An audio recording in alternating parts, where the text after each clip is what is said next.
Yahuwah is the awesome one, and there is none like you. With you we win, you're our champion. With you we can't lose, we always win, you're our champion. Oh, we lift our hands, we lift our voice, we celebrate our champion. We sing hello, hello Yahuwah, for the King who is victorious. Yahuwah is the awesome one, there is none like you. With you we win, you're our champion. With you we can't lose, we always win, you're our champion. Oh, we lift our hands, we lift our voice, we celebrate our champion. We sing hello, hello Yahuwah, for the King who is victorious. We lift our hands,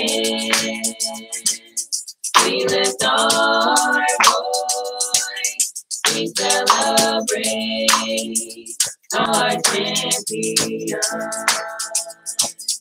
We sing hello, hello Yahuwah, for the King who is victorious.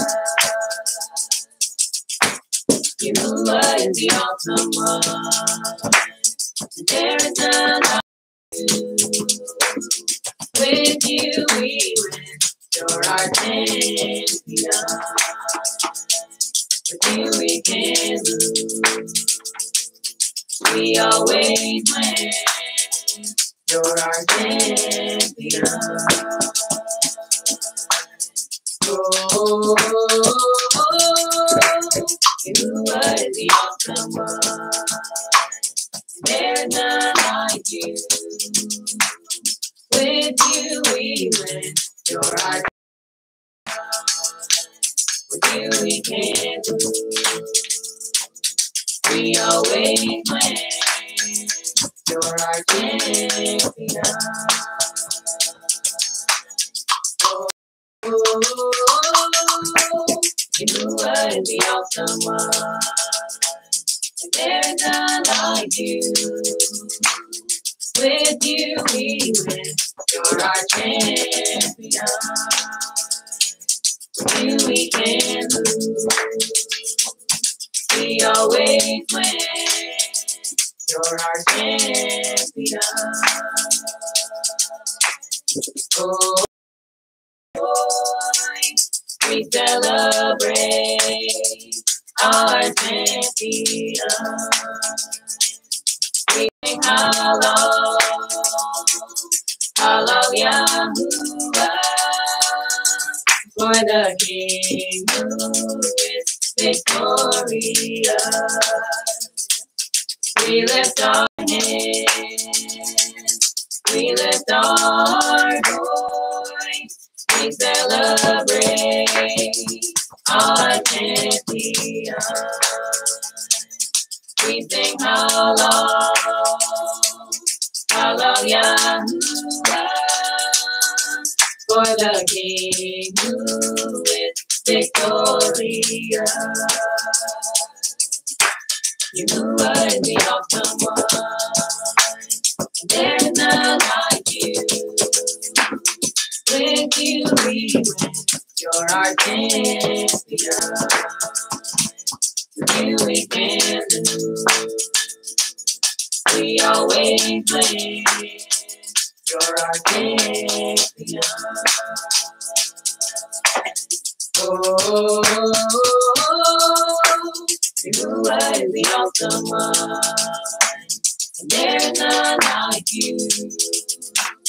With you we win. You're our champion.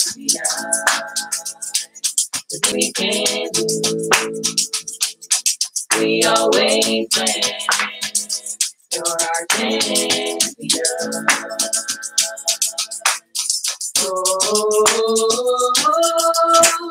you are the awesome one. You, with you we win. You're our champion. With you we can lose. We always win.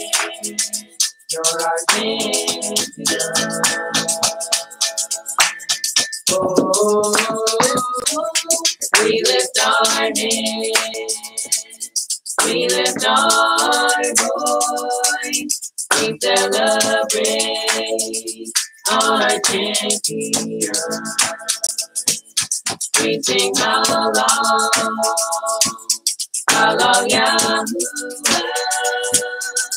for the King who is victorious.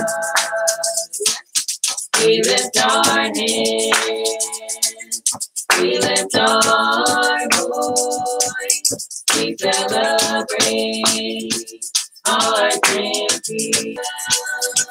For the King who is victorious.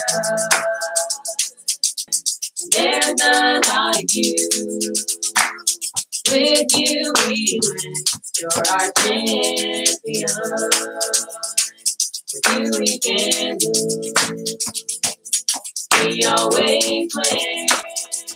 You're our champion. Oh, you are the awesome one. There's none like you. With you we win. You're our champion. With you we can lose. We always win. You're our champion. Oh, you are the awesome one. There's none like you. With you we win. You're our champion. With you we can lose. We always win. You're our champion. Oh, we lift our hands, we lift our voice, we celebrate our champion. We sing hallelujah,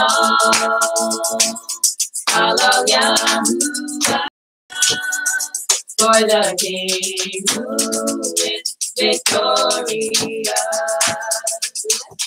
We lift our hands, we lift our voice, we celebrate our champion. We sing hallelujah,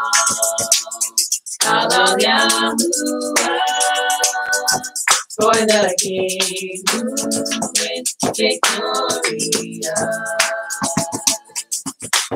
You are the awesome one. There's none like you.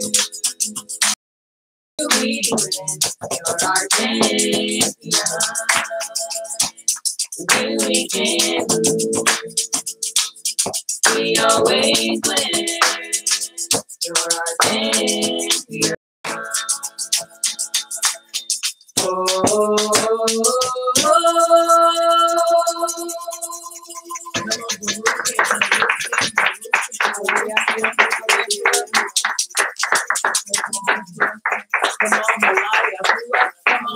him, for his greatness, come on, for his mighty acts, for his heart, for his worthy is our Abba. He's worthy, worthy, worthy. He's worthy of our praise. He's worthy of all the sins. He's worthy.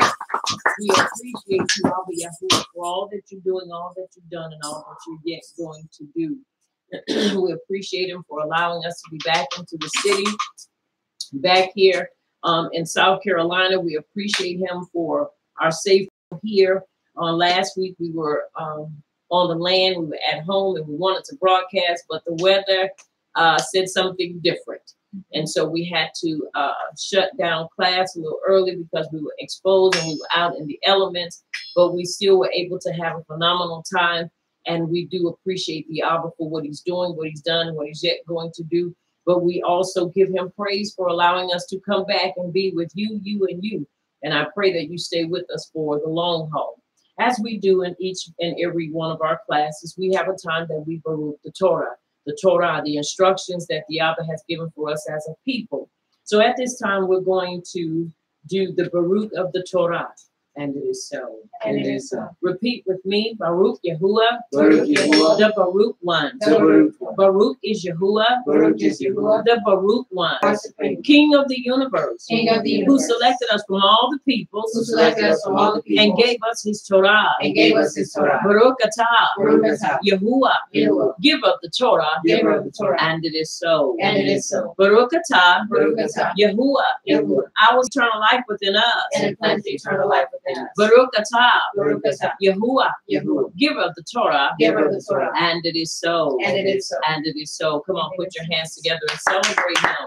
Because this is a time of commemoration, a time to celebrate and a time to commemorate, a time of rest. We appreciate him once again for all that he's doing, all that he's done, and all that he's yet going to do. We're excited about the new things that the Abba is doing for us, and we're excited to be able to share with you those things in our time of class and in the time that he is giving us instructions. So I pray once again that you stick with us, don't us, and follow along with us as we prepare to go on this journey together and following the instructions of the Abba for our lives. And it is so. And it is so. And it is so. Let us have another song at this time.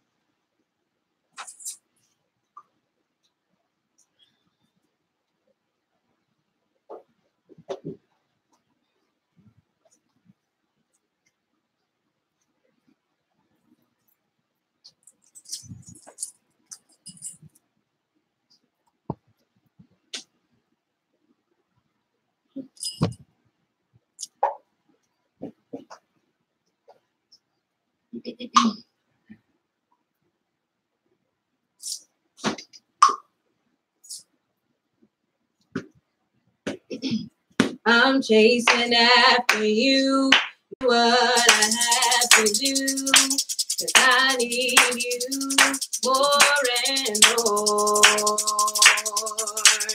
I'm chasing after you, no matter what I have to do. 'Cause I need you more and more. I'm chasing after you, no matter what I have to do.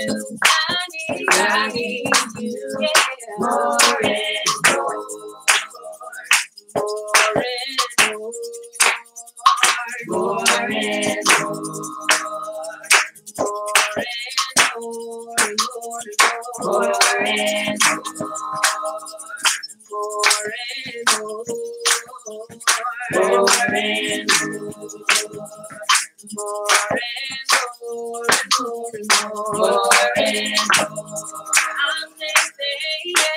I'm chasing after you, no matter what I have to do. I need you more and more. I'm chasing after you, no matter what I have to do. I need you more and more. More and more. More and more. I'm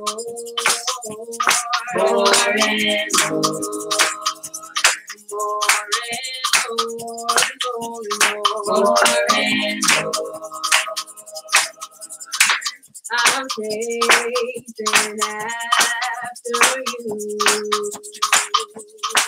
I'm praising my way just to be closer to you. I'm chasing after you.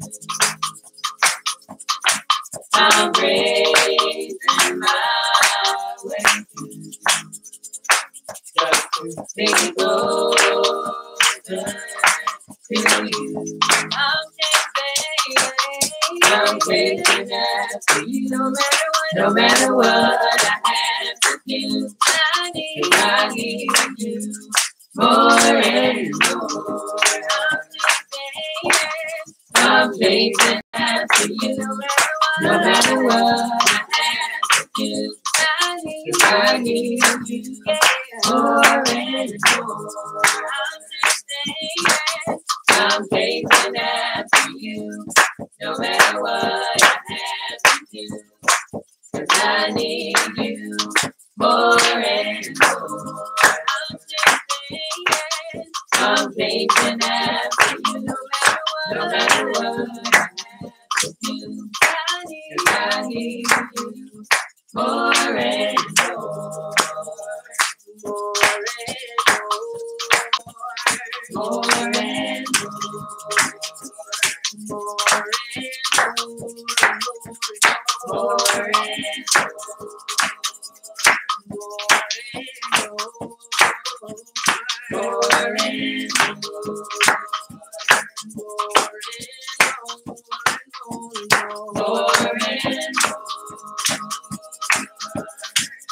I'm chasing after you. I'm praising my way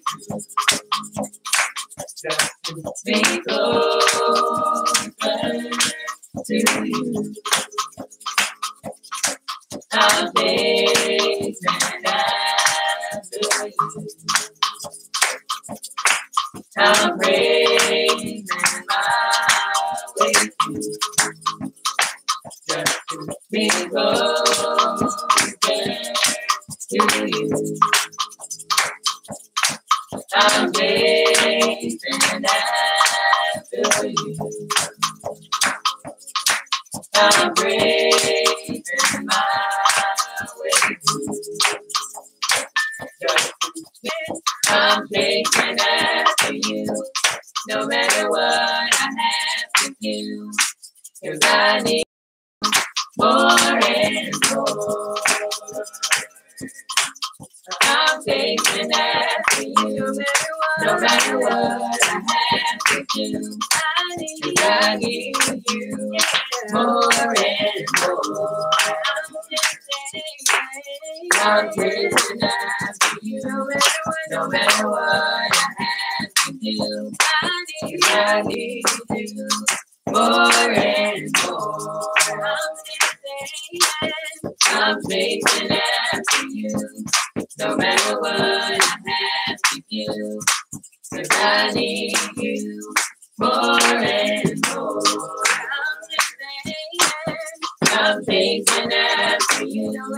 No matter what I have to do, 'cause I need you more and more.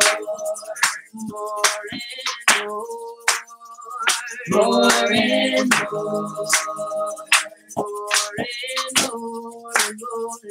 More and more.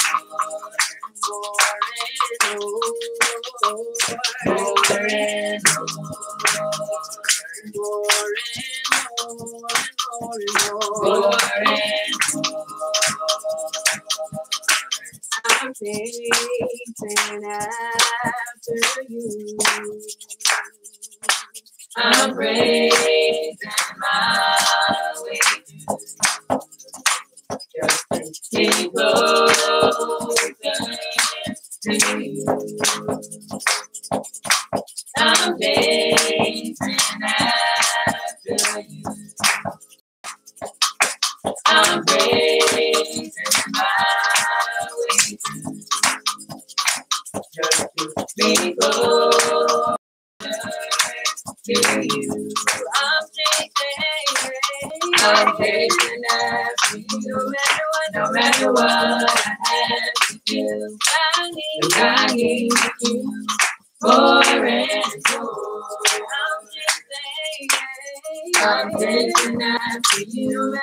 No matter what I have to do, I need you more and more. I'm chasing after you.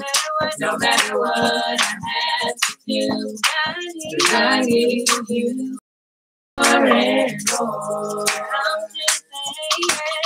I'm chasing after you. No matter what I have to do, 'cause I need you more and more. More and more. More and more. More and more. More and more. I'm chasing after you.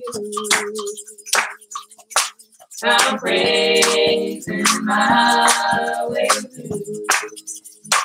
Just to be closer to you. I'm chasing after you. I'm praising my way through. Just to be closer to you. I'm chasing after you. I'm praising my way through. Just to be closer to you. I'm chasing after you. I'm praising my way through. Be closer to you. I'm chasing after you. No matter what I have to do, 'cause I need you more and more. I'm chasing after you. No matter what I have to do, 'cause I need you more and more. I'm chasing after you. No matter what I have to do, 'cause I need you more and more. I'm chasing after you. No matter what I have to do, 'cause I need you more and more. I'm chasing after you. No matter what I have to do, 'cause I need you more and more. I'm chasing after you. No matter what I have to do, 'cause I need you more and more.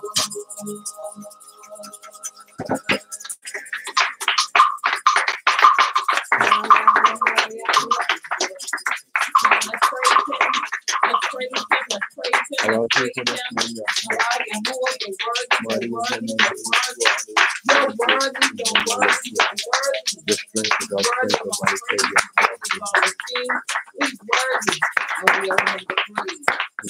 Again, it's a time of celebration, commemoration, a time of rest, a time that we cease from all our physical labor.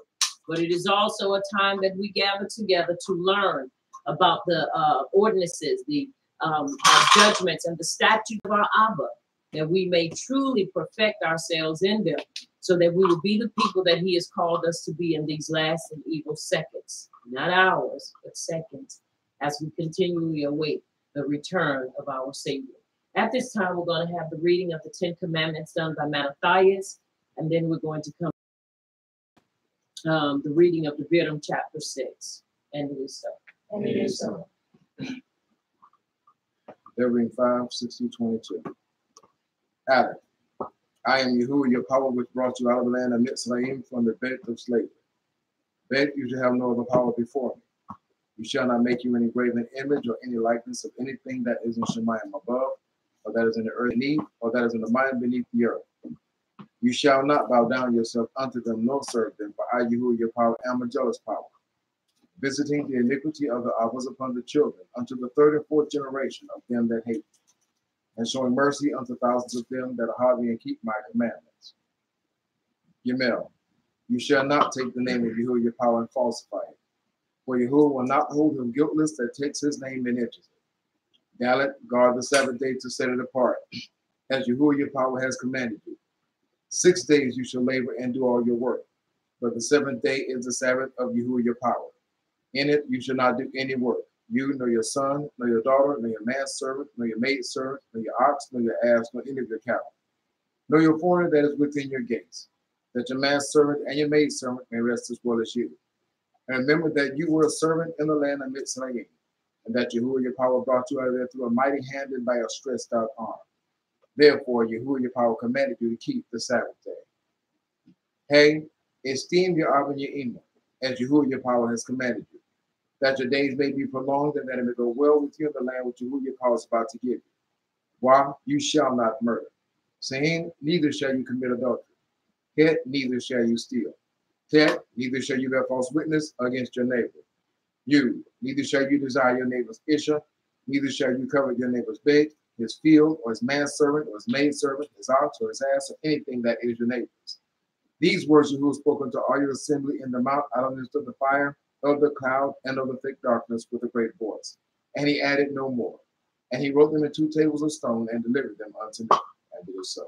And it is so. Leviticus chapter 6, verses 1-18, and it reads, these are the commandments, the statutes, and the judgments which Yahuwah, your power, commanded to teach you, that you might do them in the land where you are going to enter and possess it, that you might fear Yahuwah, your power, to keep all his statutes and his commandments, which I command you, you and your son and your grandson, all the young men of your life, and that your young men may be prolonged. Hear therefore, O Yasharal, and observe to do it, that it may be well with you, and that you may increase mightily as Yahuwah, power of your Abbas, has promised you in the land that flows with milk and honey. Shema Yasharal, Yahuwah our power, Yahuwah is a God. Hear, O Yasharal, Yahuwah our supreme one, Yahuwah is a God. And you shall ahab Yahuwah your supreme one with all your heart and with all your soul and with all your might. And these words which I command you this yom shall be in your heart. And you shall teach them diligently unto your children, and shall talk of them when you sit in the bed, and when you walk by the way, and when you lie down, and when you rise up. And you shall bind them for a sign upon your hand, and they shall be as frontlets between your eyes. To fall to what? Bind to the mind. To bind to the mind, to give Torah access to your mind. You know, you can shut yourself off from giving the Torah access to your mind. And you shall write them upon the posts of your bed and on your gates. And it shall be when Yahuwah your power shall have brought you into the land which he swore unto your fathers, to Abraham, to Isaac, and to Yaakov, to give you great cities which you did not build, houses full of all great things which you filled not, wells dug which you did not dig, vineyards and olive trees which you did not. When you shall have eaten and be full, then beware. Somebody say, then beware. Then beware. Lest you forget Yahuwah, which brought you forth out of the land of Mitzrayim, from people which are round about you. For Yahuwah, your power is a jealous power among you, lest the anger of Yahuwah against you, and he destroy you from off the face of the earth. You shall not tempt Yahuwah, your power, as you tempted him in Massah. You shall diligently keep the commandments of Yahuwah, your power, and his testimonies and his statutes, which he has commanded you. And you shall do that which is right in the sight of Yahuwah, that it may be well with you, and that you may go in and possess the great land which Yahuwah swore unto your fathers. And it is so. And it is so. And it is so. Let us have another song, please.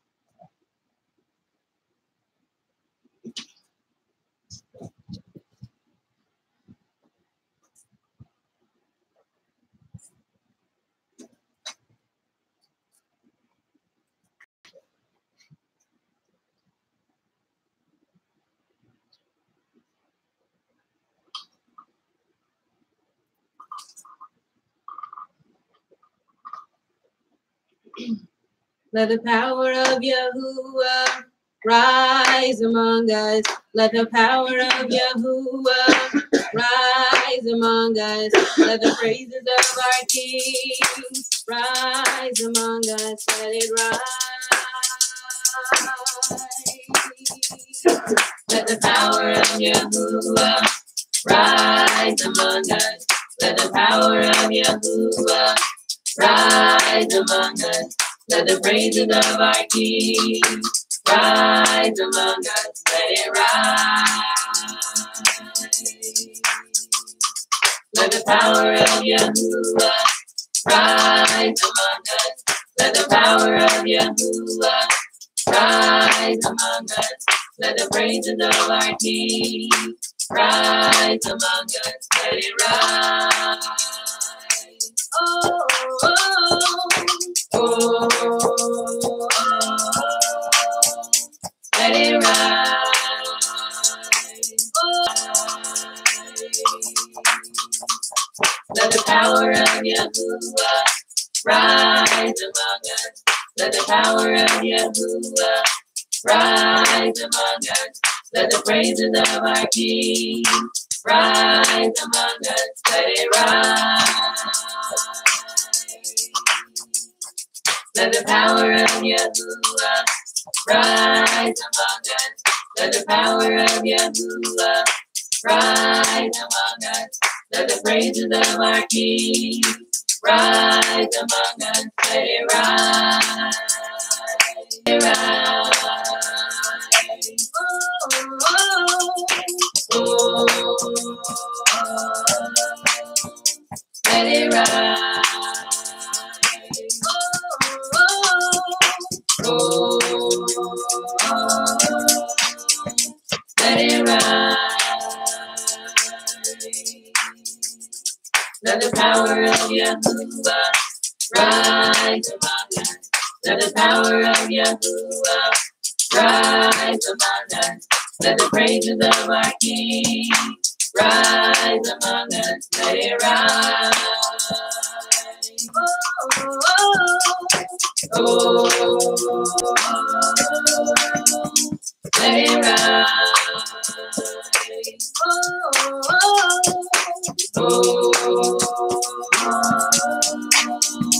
let it rise. Oh, let it rise.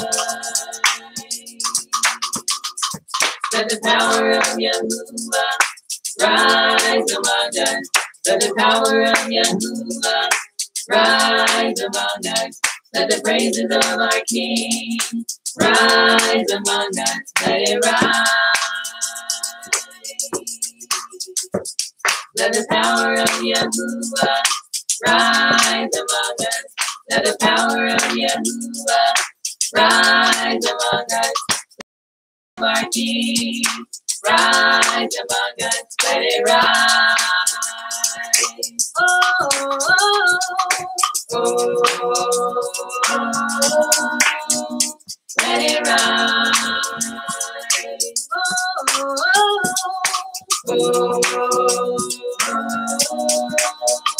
let it rise.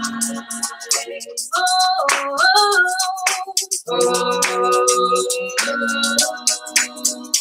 let it rise.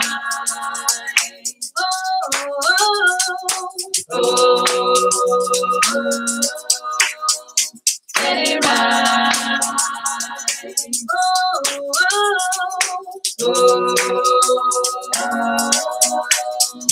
Let it rise.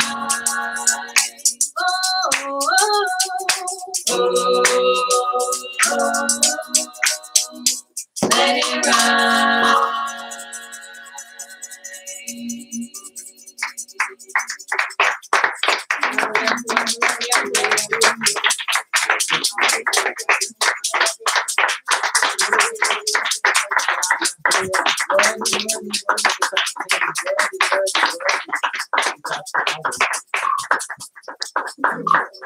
Let us turn our attention to Yahush, the son of Nun, chapter 1, verses 7 and 8. We're going to read verse 7, and then we're going to confess verse 8.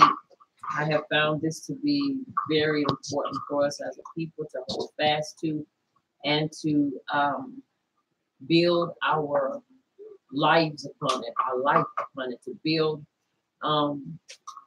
ourselves upon it, because people will make you want to act unwisely. Okay. Now, defending yourself is not acting unwisely. Right. That's not unwisely. But because we keep his instructions before us, after the situation has calmed down, when that seed is planted, it is going to cause fruit to manifest. This is where ideas and creative innovations and innovative ideas come about, because that seed is in you. And because that seed is in us, it'll cause us to begin to think of better ways. It'll cause us to begin to see things in a whole different manner, in a whole different light. This is why we can never, ever allow it to escape us or to get beyond us, or just begin to just look at it in a fruitless or in a not important way, for lack of a better saying. But when we dare not take it for granted, and when we dare not take it at face value to truly hold on to it, is to miss the importance of keeping his instructions before us and being encouraged and following it. That's when we will face defeat. But as long as we keep it before us and we continue to allow it to do what it is supposed to do in our lives, we will see major and great results that will manifest behind it. That is why it is important to constantly water it by continually keeping it before us. And how do we water it? With our belief, by executing it and saying, you know, Abba, there's a better way. I know it is. And he'll give you that better way, but we have to trust it. And it is so. And it is so. All right. We're going to read 6. We normally read 7 and 8. We're going to also read 6. And be strong and of a great courage, for to this people shall you divide for an inheritance the land, which I swore to their Abbas to give them. Now listen what he gives him. He encourages him. He says, now only be you strong. In other words, he has an option to either be strong or to become weak.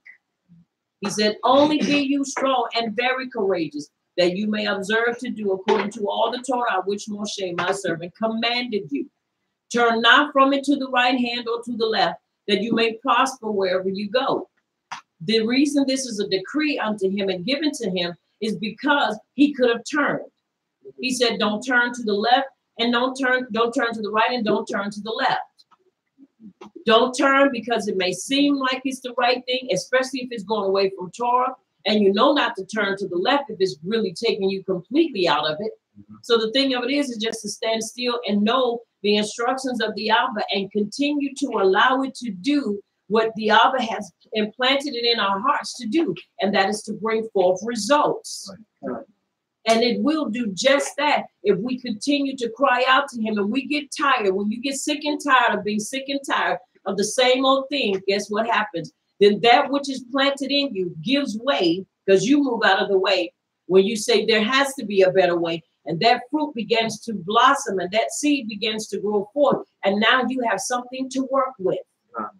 Until we get something to work with, we'll continually do the same thing over and over again, which by definition is madness. So we are not a mad people, but we are a people that's walking in his truth. And it is so. And it is so. All right, verse 8, as I have tailored it to fit our time of confession. Repeat with me. I will not let this scroll of the Torah. I will not let this scroll of the Torah depart out of my mouth. Depart out of my mouth. But I shall meditate in it. But I shall meditate in it. Yom and Layla. Yom and Layla. That I may observe to do. That I may observe to do. According to all that is written in it. According to all that is written in it. But then I shall make my way prosperous. But then I shall make my way prosperous. And then I shall act wisely. And then I shall act wisely. Now look at your neighbor, tell your neighbor, and you shall act wisely. And you shall act wisely. Look at your other neighbor, tell your other neighbor, and you shall act wisely. Now take your hand and place it over your heart and say, Abba Yahuwah, Abba Yahuwah, I shall act wisely. I shall act wisely. Come on, Abba Yahuwah, Abba Yahuwah, I shall act wisely. I shall act wisely. I am determined I am determined to act wisely. to act wisely. I am determined I am determined to act wisely. to act wisely. Come on, one more time. I am determined I am determined to act wisely. to act wisely. And it is so. And it is so. And it is so. You have to understand the wisdom that is given unto us is not the wisdom of this world, but it is the wisdom that we bring forth, that we glean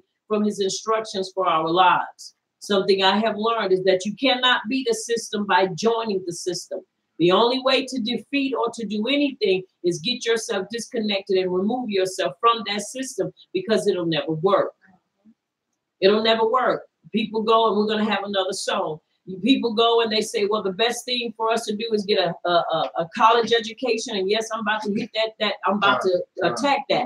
People say, if you go and you get a high school education, I mean, a college degree, then you're able to accept his instructions for your life, and you repent and you find yourself walking in his truth. I don't care how many degrees you get under your belt.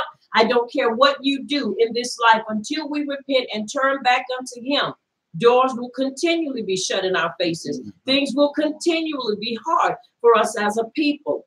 It is important that you understand this. Many times people encourage people, well, if you get into this arena, get into that arena, because if you connect to this, then you can be more effective inside. No, you cannot, because now you become a part of the system, and the system has rules and regulations. And when you become a part of that system, guess what? You now have to operate according to that system.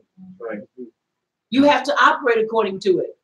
You have to understand. This is why they have people that, you know, they talk about rebels and those that that promote anarchy. You have to understand the importance of these things. Why is it important to understand why there comes a time when a group will rise up and they say, look, we ain't taking it no more. We're just not going to have it anymore. We're going to rebel against this. Because within that system, they have found major flaws, and they say, we're just not going to take it anymore. Now, let me say this. When I say system, I'm not talking about our way of life. Our ancestors and forefathers were rebellious, stubborn, stiff-necked, and hard-headed, just like some of our people are to this young. But I'm talking about a system that fails and continues to fail us as a people, because it was never meant to uphold us. It was never meant to secure us. It was never meant for us to get into it and to use it or to call it our own. We have a system, we have a way of life, and it is for us to find that way of life and walk in it and hold fast to it. This is a time and an hour of awakening. And I'm not just talking about opening your eyes. I'm talking about being awake from the inner man all the way out to the external man. Being awake and being conscious of the things that we are facing. It is so much that we have as a people to begin to address. If we don't address certain issues and we don't address certain things, guess what will happen? We will continue to compass that mountain over and over again. And guess what? Until a generation dies out. And I don't know about you, but I didn't come this far to be that generation that will compass that same mountain and die out, and another generation come up and take up the mantle. So it's important that we be assured that everything that the Abba has given us, it is to help us, and it is to put us and keep us in the right direction. And it is so. And it is so. And it is so. Let us have a song, please.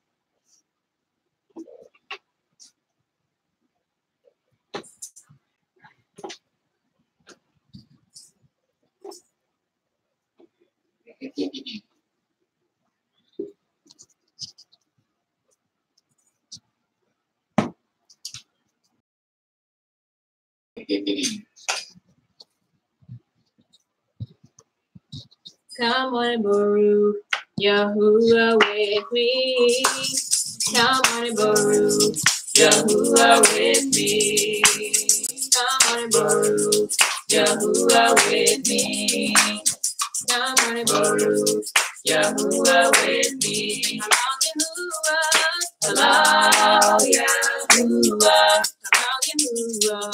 Allow Yahuwah. Allow Yahuwah. Allow Yahuwah. on and praise Yahuwah with me. Come on and praise Yahuwah with me. Come on and praise Yahuwah with me. Come on and praise Yahuwah with me. Come on and praise Yahuwah with me. Come on and praise Yahuwah with me. Come on and praise Yahuwah with me. Come on and praise Yahuwah with me. Come on and praise Yahuwah with me. Come on and praise Yahuwah with me. Come on, Yahuwah. Hello, Yahuwah. Hello, Yahuwah. Hello, Yahuwah. Hello, Yahuwah. Come on and sing Yahuwah with me. Come on and sing Yahuwah with me. Come on and sing Yahuwah with me. Come on and sing Yahuwah with me. Come on and sing Yahuwah with me. Come on and sing Yahuwah with me. Hello, Yahuwah. Hello, Yahuwah. Hello, Yahuwah. Hello, Yahuwah. Hello, Yahuwah. Hello, Yahuwah. Come on and sing your song with me. Come on and sing your song with me. Come on and sing your song with me. Come on and sing your song with me. Come on and sing your song with me. Come on and sing your song with me. Come on and sing your song with me. Come on and sing your song with me. Hello, Yahuwah. Hello, Yahuwah. Hello, Yahuwah. Hello, Yahuwah. Hello, Yahuwah. Hello, Yahuwah. Come on and have Yahuwah with me. Come on and have Yahuwah with me. Come on and have Yahuwah with me. Come on and have Yahuwah with me. Come on and have Yahuwah with me. Come on and have Yahuwah with me. Come on and have Yahuwah with me. Come on and have Yahuwah with me. Hello, Yahuwah. Hello, Yahuwah. Hello, Yahuwah. Hello,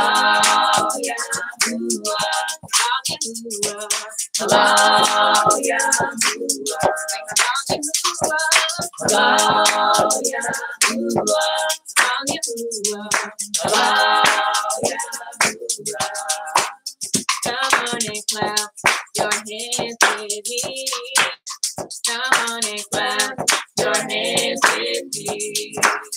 Come on and clap your hands with me. Come on and clap your hands with me. Come on and clap your hands with me. Come on and clap your hands with me. Hello, Yahuwah. Hello, Yahuwah. Hello, Yahuwah. Hello, Yahuwah. Come on and worship Yahuwah with me. Come on and worship Yahuwah with me. Come on and worship Yahuwah with me. Come on and worship with me. Come on and worship Yahuwah with me. Come on and worship Yahuwah with me. Come on and worship Yahuwah with me. Come on and worship Yahuwah with me. Hallelujah, Yahuwah, hallelujah, hallelujah, Yahuwah, hallelujah,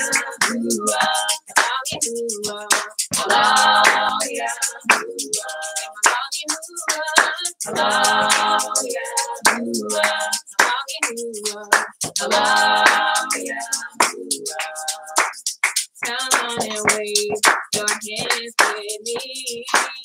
Come on and wave your hands with me. Come on and wave your hands with me. Come on and wave your hands with me. Come on and wave your hands with me. Come on and wave your hands with me. Come on and wave your hands with me. Come on and wave your hands with me. Hallelujah, hallelujah, hallelujah,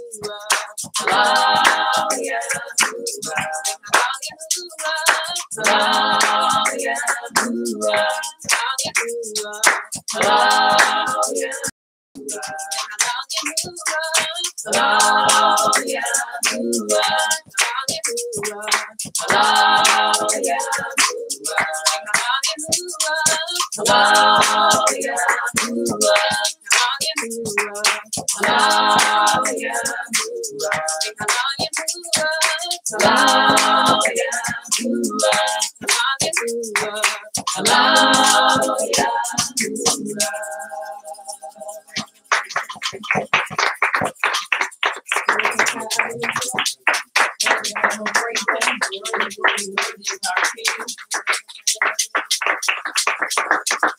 Worthy is our King.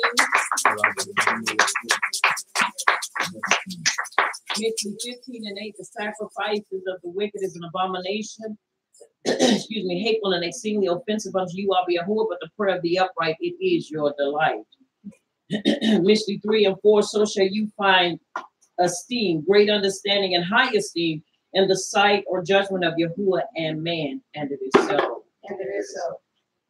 Tehillim 1:1, Baruch is the man that walketh not in the counsel of the unrighteous, nor standeth in the way of sinners, nor sitteth in the seat of the scornful, but his delight is in the instructions of the Abba, and he doth meditate upon it. And it is so. And it is so. Abraham 11:6, but without belief it is impossible to please him. For he that cometh to Yahuwah must believe that he is, and that he is a rewarder of them that diligently seek him. And it is so. And it is so. Ayah 33:4, the Ruach of Yahuwah hath made me, and the breath of the Almighty hath given me life. Somebody say he's a life giver. He is a life giver. Say it again. He is a life giver. He is a life giver. Micah 3:8, but truly I am full of power by the Ruach of Yahuwah, and of judgment and of might, to declare unto Yaakov his transgression, and to Yasharal his sin. And it is so. And it is so. Tehillim 34:15, the eyes of Yahuwah are upon the upright, and his ears are open unto our cry. Verse 17, the upright cry, and Yahuwah heareth and delivereth them out of all their troubles. And it is so. And it is so. Acts 1:8, Masa 1:8, but ye shall receive power after that the Ruach HaKodesh of Yahuwah is come upon us, and we shall be witnesses unto him both in Jerusalem and all Judea and in Shamara and unto the uttermost part of the earth. Just made it personal. And it is so. And it is so. And it is so. Let us have another song, please.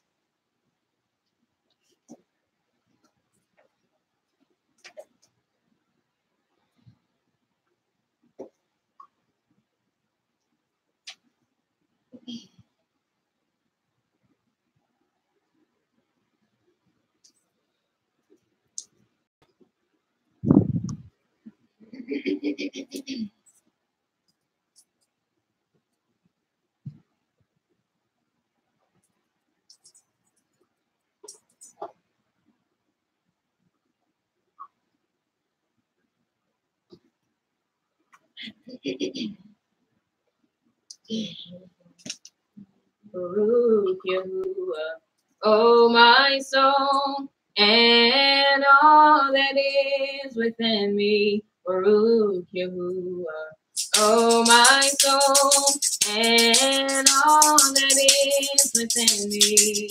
I will baruch your name. I will baruch your name.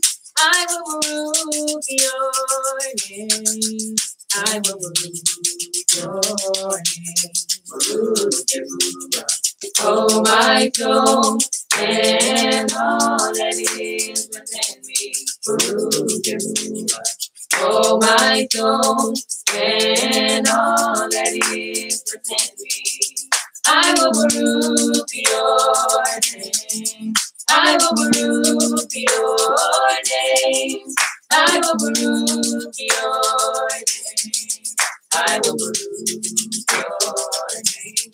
Baruch Yahuwah, oh my soul, and all that is within me.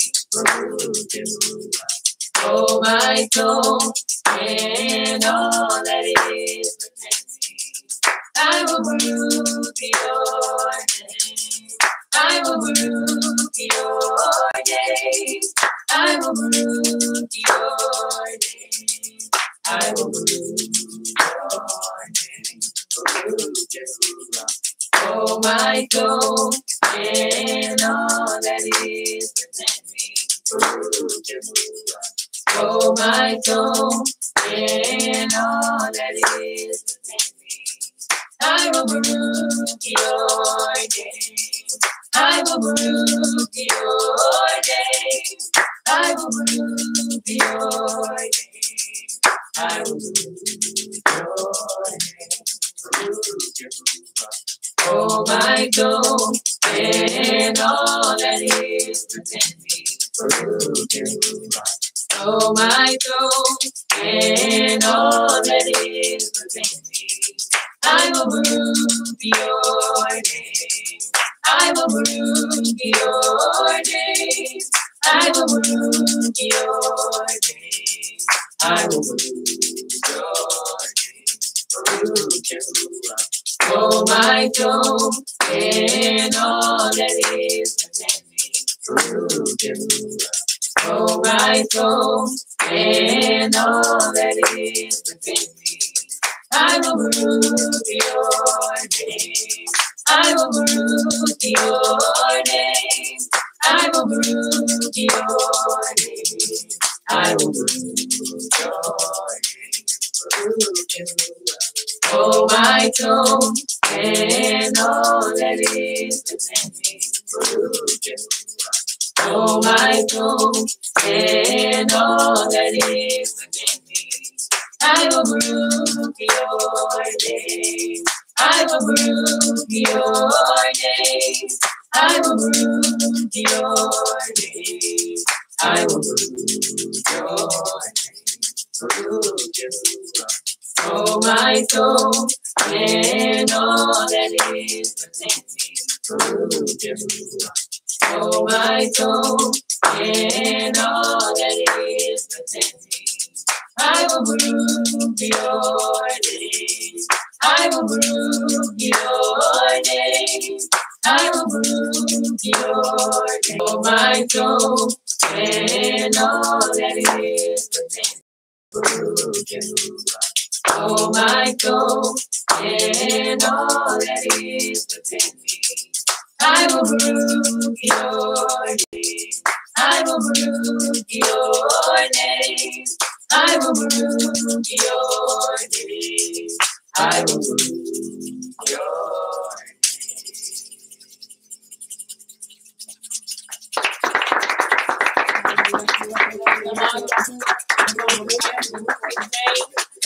Come on, name above all names. Come on, Baruch him for his greatness. Come on, Baruch him for his faithfulness and commitment to our best people.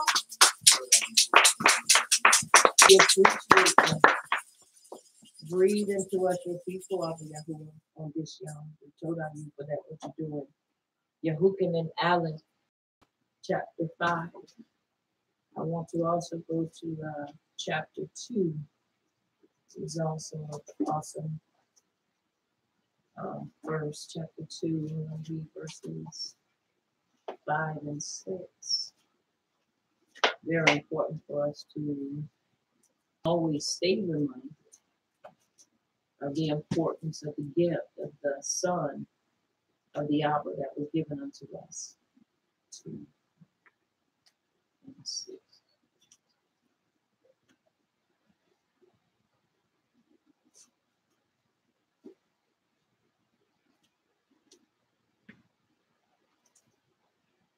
And it reads, but whoever guards his word, the Torah, truly the Ahab of Yahuwah has been perfected in him. By this we know that we are in him. Verse 6, the one who says he lives in him ought himself also to walk even as he walked. And it is so. Now we go to chapter 5, starting with verse 1. Everyone who believes that Yahushua is the Mashiach has been born of Yahuwah. And everyone who Ahabs the one bringing forth also Ahabs the one having been born of him. By this we know that we Ahab the children of Yahuwah, when we Ahab Yahuwah and guard his commands. For this is the Ahab for Yahuwah, that we guard his commands, and his commands are not difficult. Because everyone having been begotten, of Yahuwah overcomes the world. And this is the overcoming that has overcome the world, our belief. Who is the one who overcomes the world but he who believes that Yahushua is the Son of Yahuwah? This is the one that came by water and blood, Yahushua Mashiach, not only by water, but by water and blood. And it is the Ruach who bears witness, because the Ruach is the truth. Because there are three who bear witness, the Ruach and the water and the blood, and the three are in agreement. If we receive the witness of men, the witness of Yahuwah is greater, has the witness in himself. The one who does not believe Yahuwah has made him a liar, because he has not believed the witness that Yahuwah has given concerning his Son. And this is the witness that Yahuwah has given us eternal life. And this life is in his Son. He who possesses the Son possesses life. He who does not possess the Son of Yahuwah does not possess life. Does not possess life. I have written this to you who believe in the name of the Son of Yahuwah, so that you know that you possess everlasting life, and so that you believe in the name of the Son of Yahuwah. And this is the boldness that we have in him, that if we ask whatever according to his desire, he hears us. And if we know that he hears us, whatever we ask, we know that we have the petitions that we have asked of him. And I know it works, and it is so. And it is so. I know that the Abba hears us. And what we sometimes take for granted and believe that he does not hear, he does hear. Mm-hmm. You have to remember, you have to renew your mind. You have to get rid of that old mindset, and really you have to throw away that mindset of Christianity. If you're going to receive anything of the Abba, you've got to be not conformed to this world, but be transformed by the renewing of your mind, resetting your mind to be able to accept the order, the outline, the instructions of the Abba for your life. That is how we are able to. We're going to have another song, but I want to share this testimony. On this, we have so many things that that he has truly been doing for us, and I appreciate him so much. As we are expecting another, not me, but as we are expecting another addition to the Brown tribe, as we were getting clothes and making preparations and doing all those great things, I had spoken to my children, my young adult children, and I said, this go around, I said, it is my prayer and it is my desire, and the Abba knows my heart, and I made it known to them that I would be a part of the life of this baby. So while we were there and we were laughing and talking, and I never said anything, but my bot, who is with my oldest son, began to share her feelings about me being a part, a major part. And I told everybody, I said, stop for a moment. I said, now. And the reason I said that testimony is because testimonies are for who? The unbelievers, non-believers. No, I said they knew because I had to make it known to them so there would be a what? Witness to what I had asked. Right.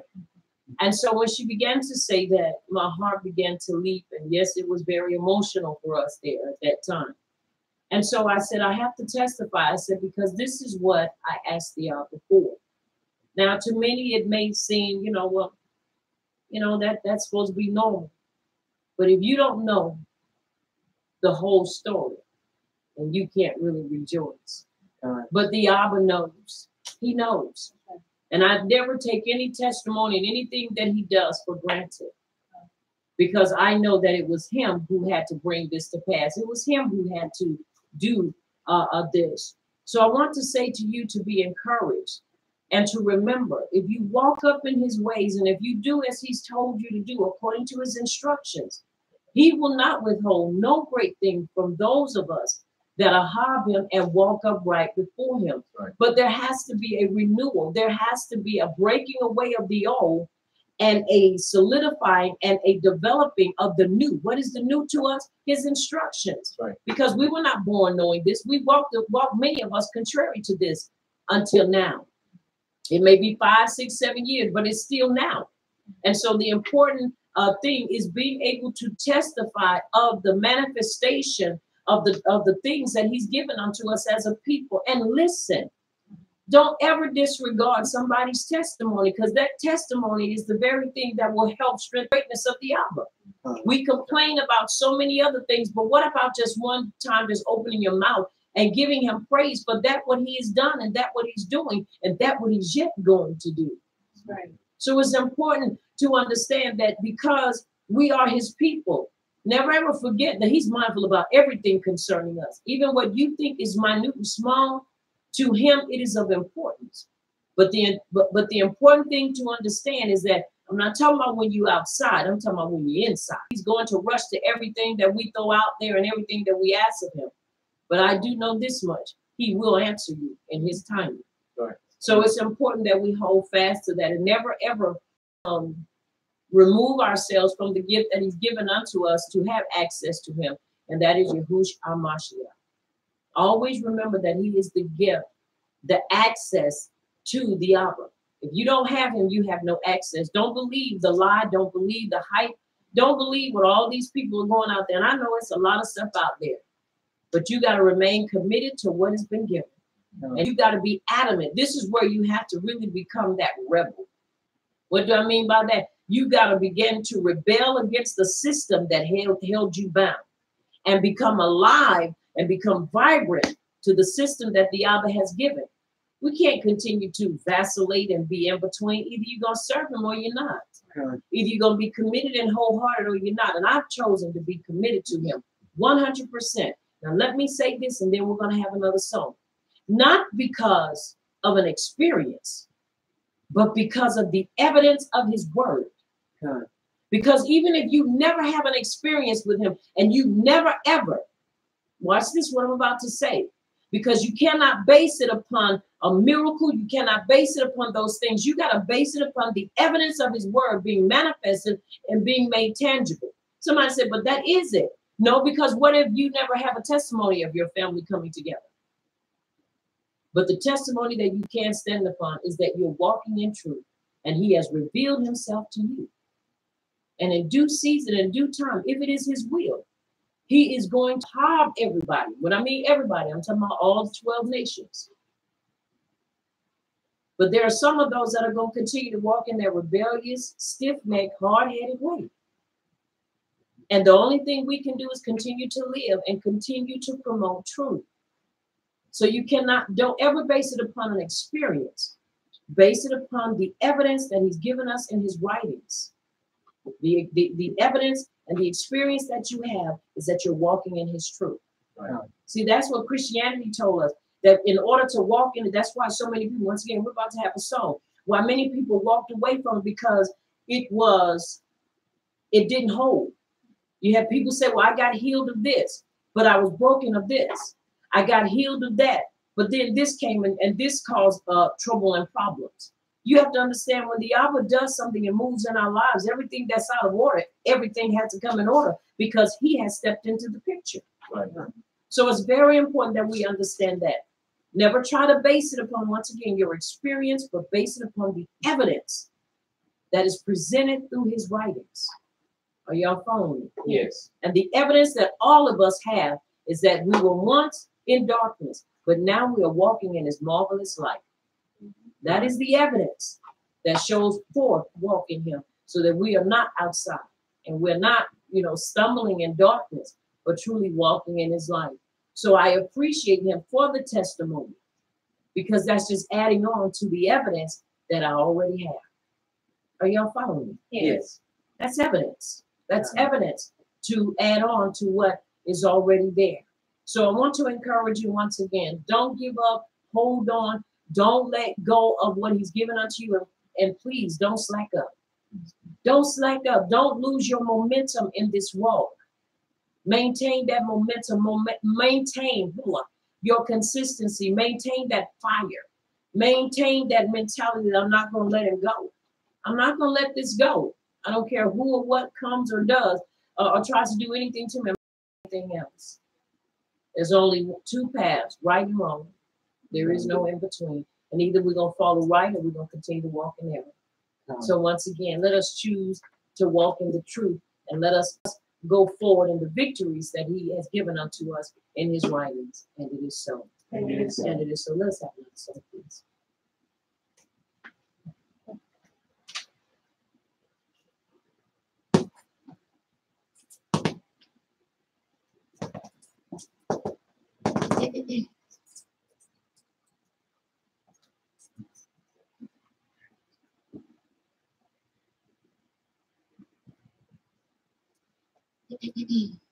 Be magnified, be magnified, be magnified, be magnified, be magnified, be magnified. Be magnified in the heavens, be magnified in the earth, be magnified in the temple.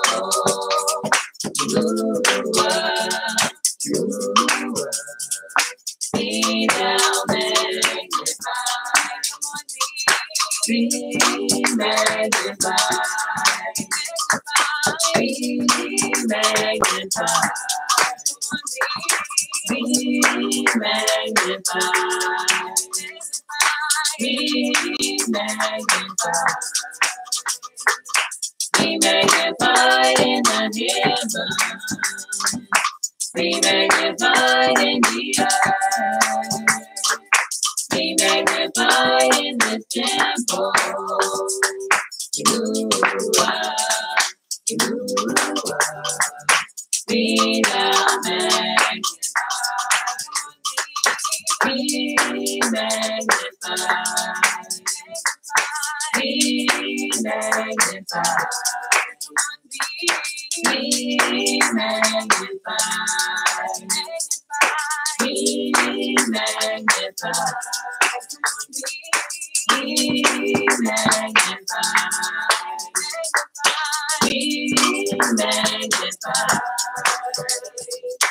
Be magnified in the heavens, be magnified in the earth, be magnified in the temple. You are, be thou magnified. You are, be thou magnified. You are, be thou magnified. You are, be thou magnified. Be magnified.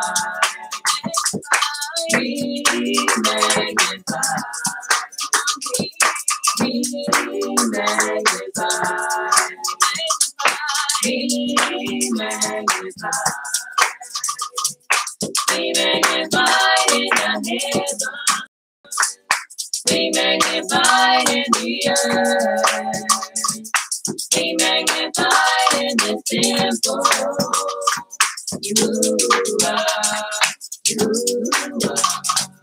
Be thou magnified. You are. Be thou magnified. You are. Be thou magnified.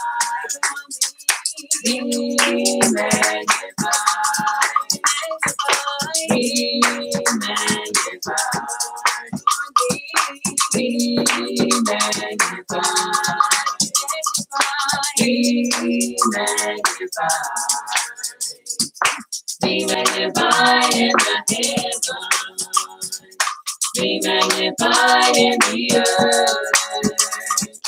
Be magnified in the temple. You are. Be thou magnified. Be magnified. Be magnified. Be magnified. Be magnified. Be magnified in the heavens. Be magnified in the earth. Be magnified. Be thou magnified. You are. Be thou magnified. You are.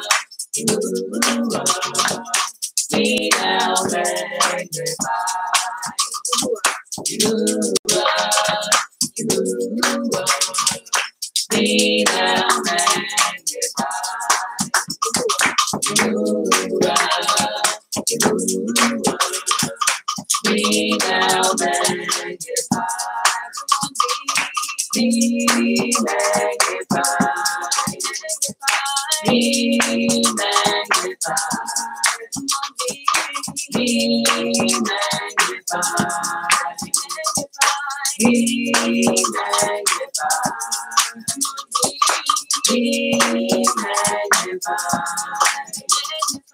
Be magnified. Be magnified in the heavens.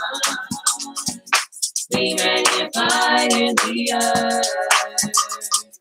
Be magnified in the temple. You are. Be thou magnified. You are. Be thou magnified. You are. Be thou magnified.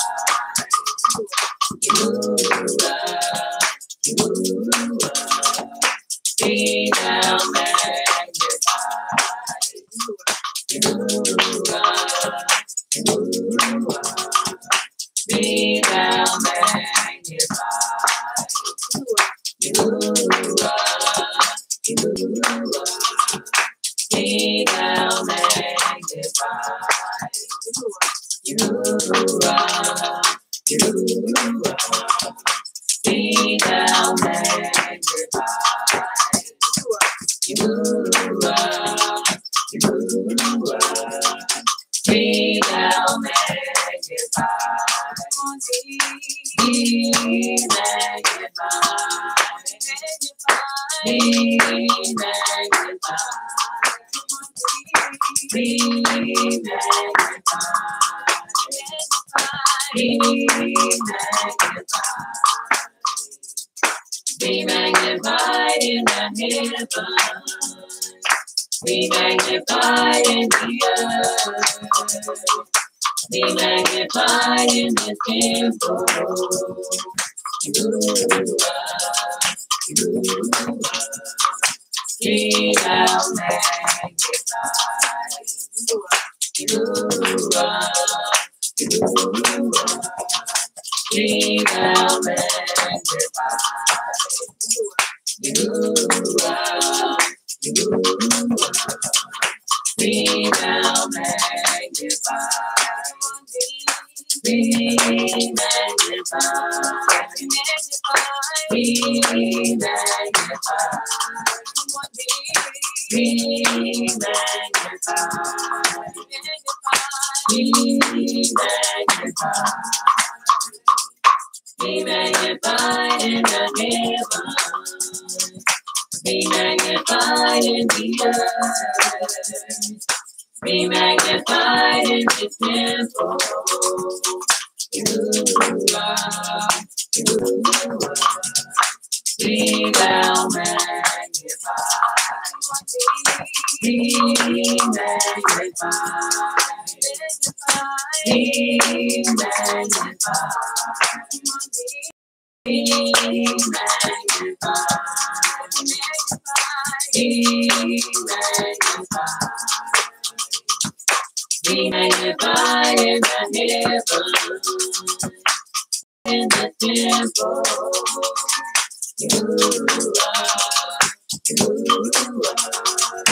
Be thou magnified. Yahuwah, Yahuwah. Be thou magnified. Yahuwah, Yahuwah. Be thou magnified. Yahuwah, Yahuwah.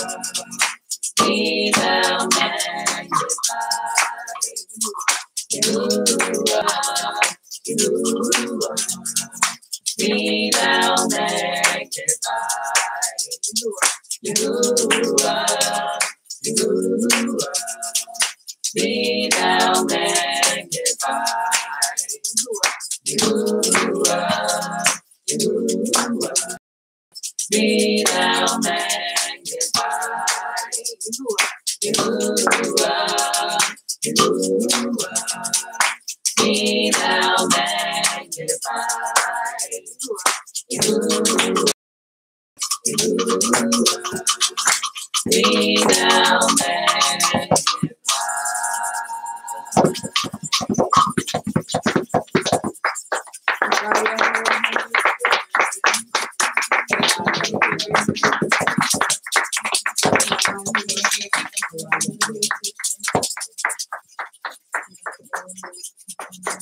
We bring praises to our King. We salute him on this day. At this time, we're going to do our affirmations, declaration, and then we're going to, and a declaration of healing and shalom that we speak and that we voice print the atmosphere with.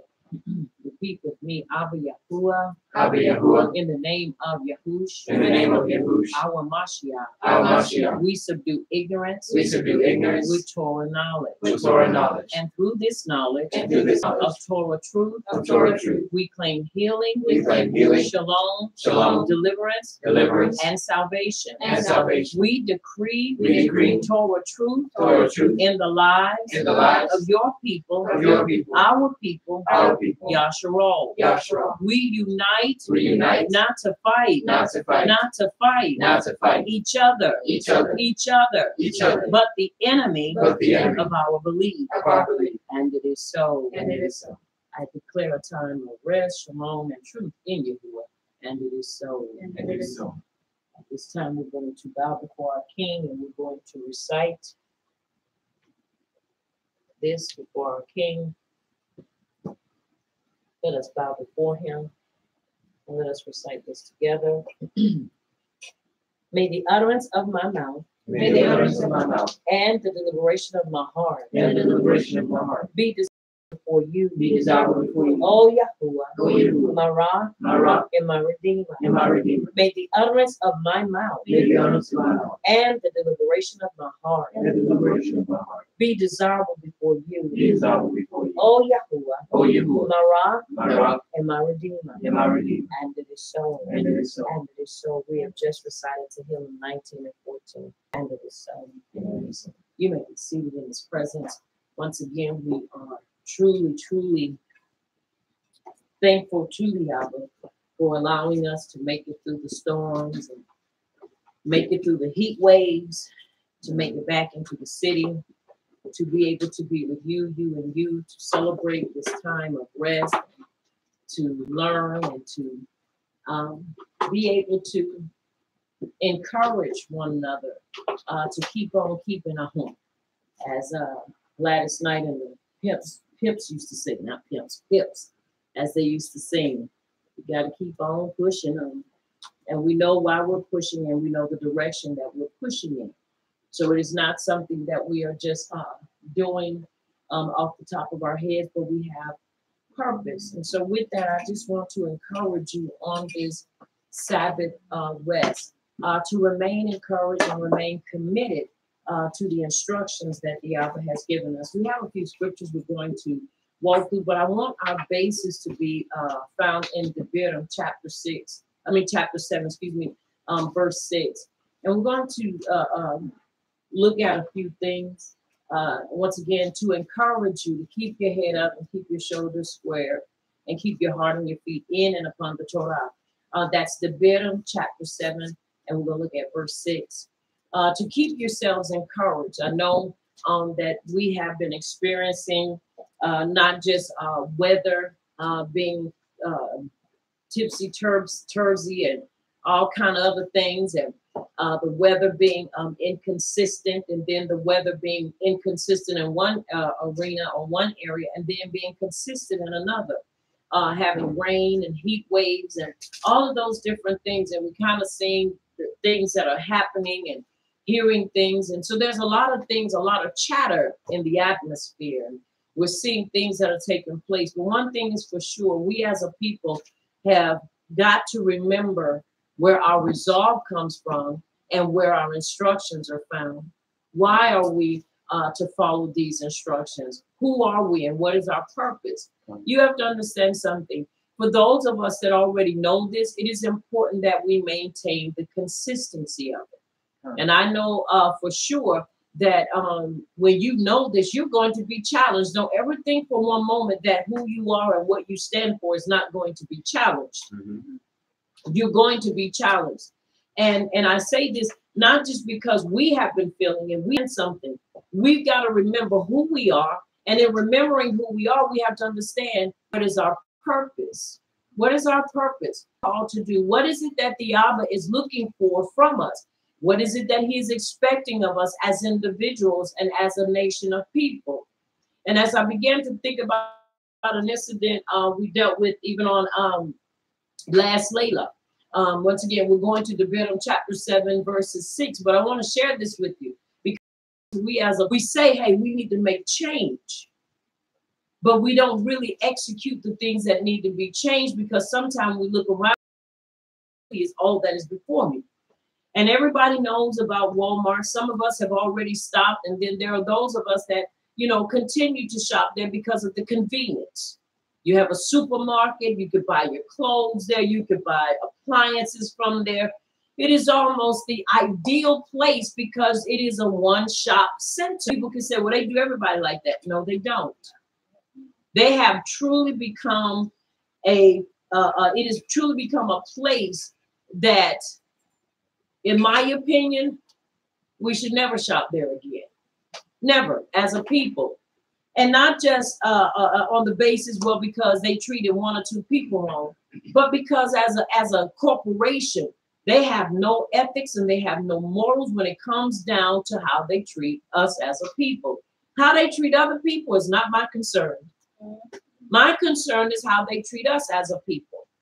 And you have to understand, and I'm not, as I said before, and I'm not just saying this now because it has hit our home, but I've said this over and over again. But now it is at a point that if we don't voice it and we don't say it, then what happens? We continue to perpetuate a system. We continue to maintain in that system or that cycle of in another city or another state. You're still greasing their pockets because they're all connected.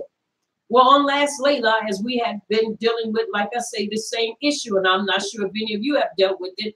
And like I say, just following with this, I want to share the testimony. Then we're going to go right into the writings. Is that now at some Walmarts, they have the so-called policy that they can go and they can check your receipt, or they demand to check your receipt. Not only did I call Walmart, but I also looked it up on their website. And I also wanted to know, because whenever you are in a group, or if you are, just say if you're with Costco or with Sam's, then you have to let them check your receipt. So if you're going to pay for that membership, then be ready to stand in line to get your stuff checked.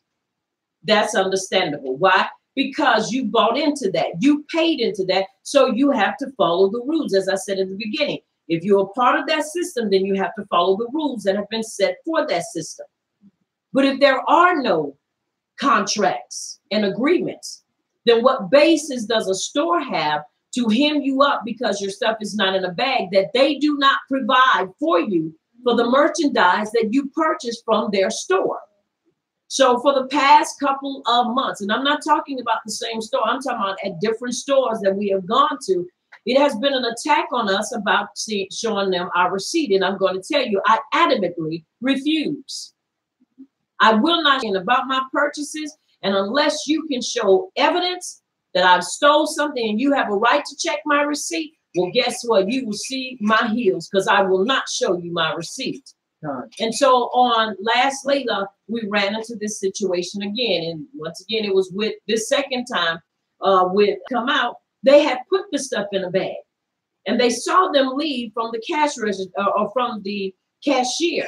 But yet the European man standing at the door, who had waved other European people through that had stuff outside of bags, waved them through, but he just decided he wanted that night to show his behind and to show how this thing is really becoming out of control.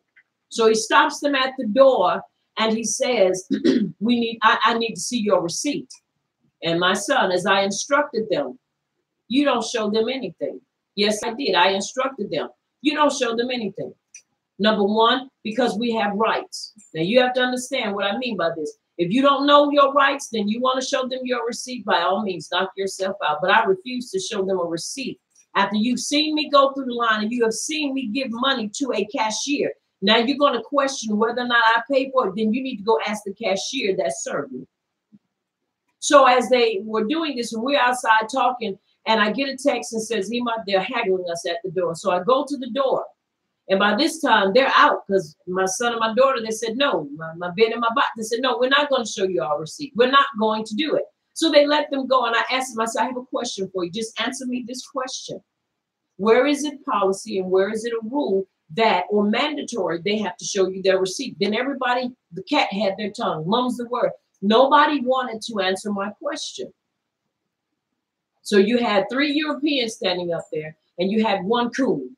That's exactly what I said, a coon. You can take that any way you like, but I said a coon. Because I'm standing there asking them, and nobody wanted to answer me. Now, he is supposed to be the, what is it called? The loss prevention. And I asked him, I said, my question is, where is it policy? Well, Walmart has many policies. I said, no, I said, don't give me that. I said, the bottom line is, where is it on there that in leaving this store that someone has to show you their receipt when you've let other people come out and you didn't ask them for their receipt? Well, it's policy, this and that and the other. So one thing led to another, words and words. And she said, because I said, well, call them. Call them. If you feel you have a right to call the police, call them. Because there's no, roll the tapes, do whatever you want to do. Nobody has stolen anything out of here. And I said, you know what? I said, this is ridiculous. Now I'm going to show y'all how this is madness. We go out and there's an older lady out there. And she's telling us, y'all can sue them, because I sued the other Walmart and now I got a suit out against this Walmart. And in my mind, I'm thinking, what madness is this? Why am I going to continue to invest and continue to patronize a corporation that does not respect me as a human being. Are y'all listening to me? Yes. That does not respect me. Somebody said, well, how is that not respect? Why not show them your receipt? Why should I? Why should I? This is freedom of choices. The Constitution still stands. I have a right to walk in that store and buy. I have a right not to. And I have a right to go in, pay for my stuff, and leave. And if I choose to put it in a bag, I can. Nowhere does it say that I have to walk out of there with all my stuff in bags. Nowhere does it say that I have to show them my receipt. You have to understand that's the color of law. The color of law means that they can invoke even a real law. Are y'all following me? Yes. It is important that we understand that we know who we are, know our identity, and in knowing our identity, start stopping doing the things that we once did. And what is that? Patronizing people that don't respect us as a people. Now, somebody could say, oh, you're throwing out there the racism card. I'm not throwing anything out there. I'm just telling you the truth. All right. They don't respect us as a people. They treat you, unless our people are all in place, if all they want is the money. And if they treat you like crap at this one, they know they'll push you to that one. You may not get that treatment, but watch this, they still get your money. They still get my money. And it comes a time that we have to make up in our minds that we're going to change that mindset. What does that all have to do with what we're going to talk about to y'all? I'm glad you asked. It is important that we remember our identity. It is important that we remember that the Abba came to set us free through Yahushua Mashiach. And because he has come to set us free, that means free in every area of our lives. Right. That means that we have to make a conscious decision to follow in his footsteps to really find the path of freedom. Now, understand what I'm saying here. It is a choice. You can continue to patronize them, or you can walk away and say, you know what, Abba, you called me out of this way of life. You called me out from living and having to be subservient to a people and to a system that does nothing for me. Now, many people would think, well, now you are being a conspiracist and now you are telling people to disconnect themselves. I absolutely am. Yes, I am. Why am I saying this? Because if a system is not putting back into you what you are investing in it, what is the purpose? They gain, we lose. How is that balance? That is not a balance. So when we look at Leviticus chapter 7 and verse 6, let's see what it says. What does it say? Read that. Mm-hmm. For you are a set apart people to Yahuwah your power. Yahuwah your power has chosen you to be a people for himself, a treasured possession of all peoples on the face of the earth. And it is so. Now, it is important for us to understand who we are. This is not to promote, incite, or encourage arrogance, pride, or any of those things. But it is to remind us and encourage us to remember whose we are and who we belong to. Who are we? We are a set apart people, a treasured possession. And you have to understand, when you realize who you are, then you realize, I don't have to take this from you. Why should I sit here and promote you and support you? And you don't even look at me as being worth respect. In verse 2, it tells us to renew our mind. In other words, we've got to change from that old mindset that says, well, you know, it's all right because he's going to repay them. He's going to get them. No, you have to understand, Christianity told us, you know, turn the other cheek. That has nothing to do with physically being violated. That has nothing to do with that. The writings being misconstrued and misinterpreted. So now here, antagonize us, and they're going to continually make us feel or criminalize us for shopping the way we do. So what do? Do you begin to look and realize, wait a minute, I am a treasured possession of the Abba. So that means that because I'm a treasure, possession of his. I need to begin to think more highly of myself than I've been thinking. Why should I invest in you and you don't think anything of me as a person? Because every time you go and spend a dime, every time you go and spend a nickel there, it empowers them to continually treat you as an individual, less of a person. So what do? We pull away from that. But why do we pull away? Because we remember that verse 6 tells us we are set apart people unto him. And because people are realizing that we are not just the average people and that we are not just Joe Blow on the corner, they're doing things to provoke us or to try to provoke us as a people. And this is where wisdom has to have her perfect turn. So if I'm going to be a person and I'm going to truly know who I am as a set apart person, that means I've got to begin to do differently. That means I've got to invest differently. If you notice, when you look at the different people, like, those over there in England, their queen and all that over there, and what's the lady, Kate, and what's her name, Megan? And her name? Who? Margot? Marco? Yeah, the one that's over there. I don't know their name. I don't keep up with them. You know, Harry and Prince Charles, and in their respective place. They will not. Who they are. Somebody will say, what you want them to treat you as a Hebrew? Absolutely. I want them to treat me who I am as a person. And not profile me.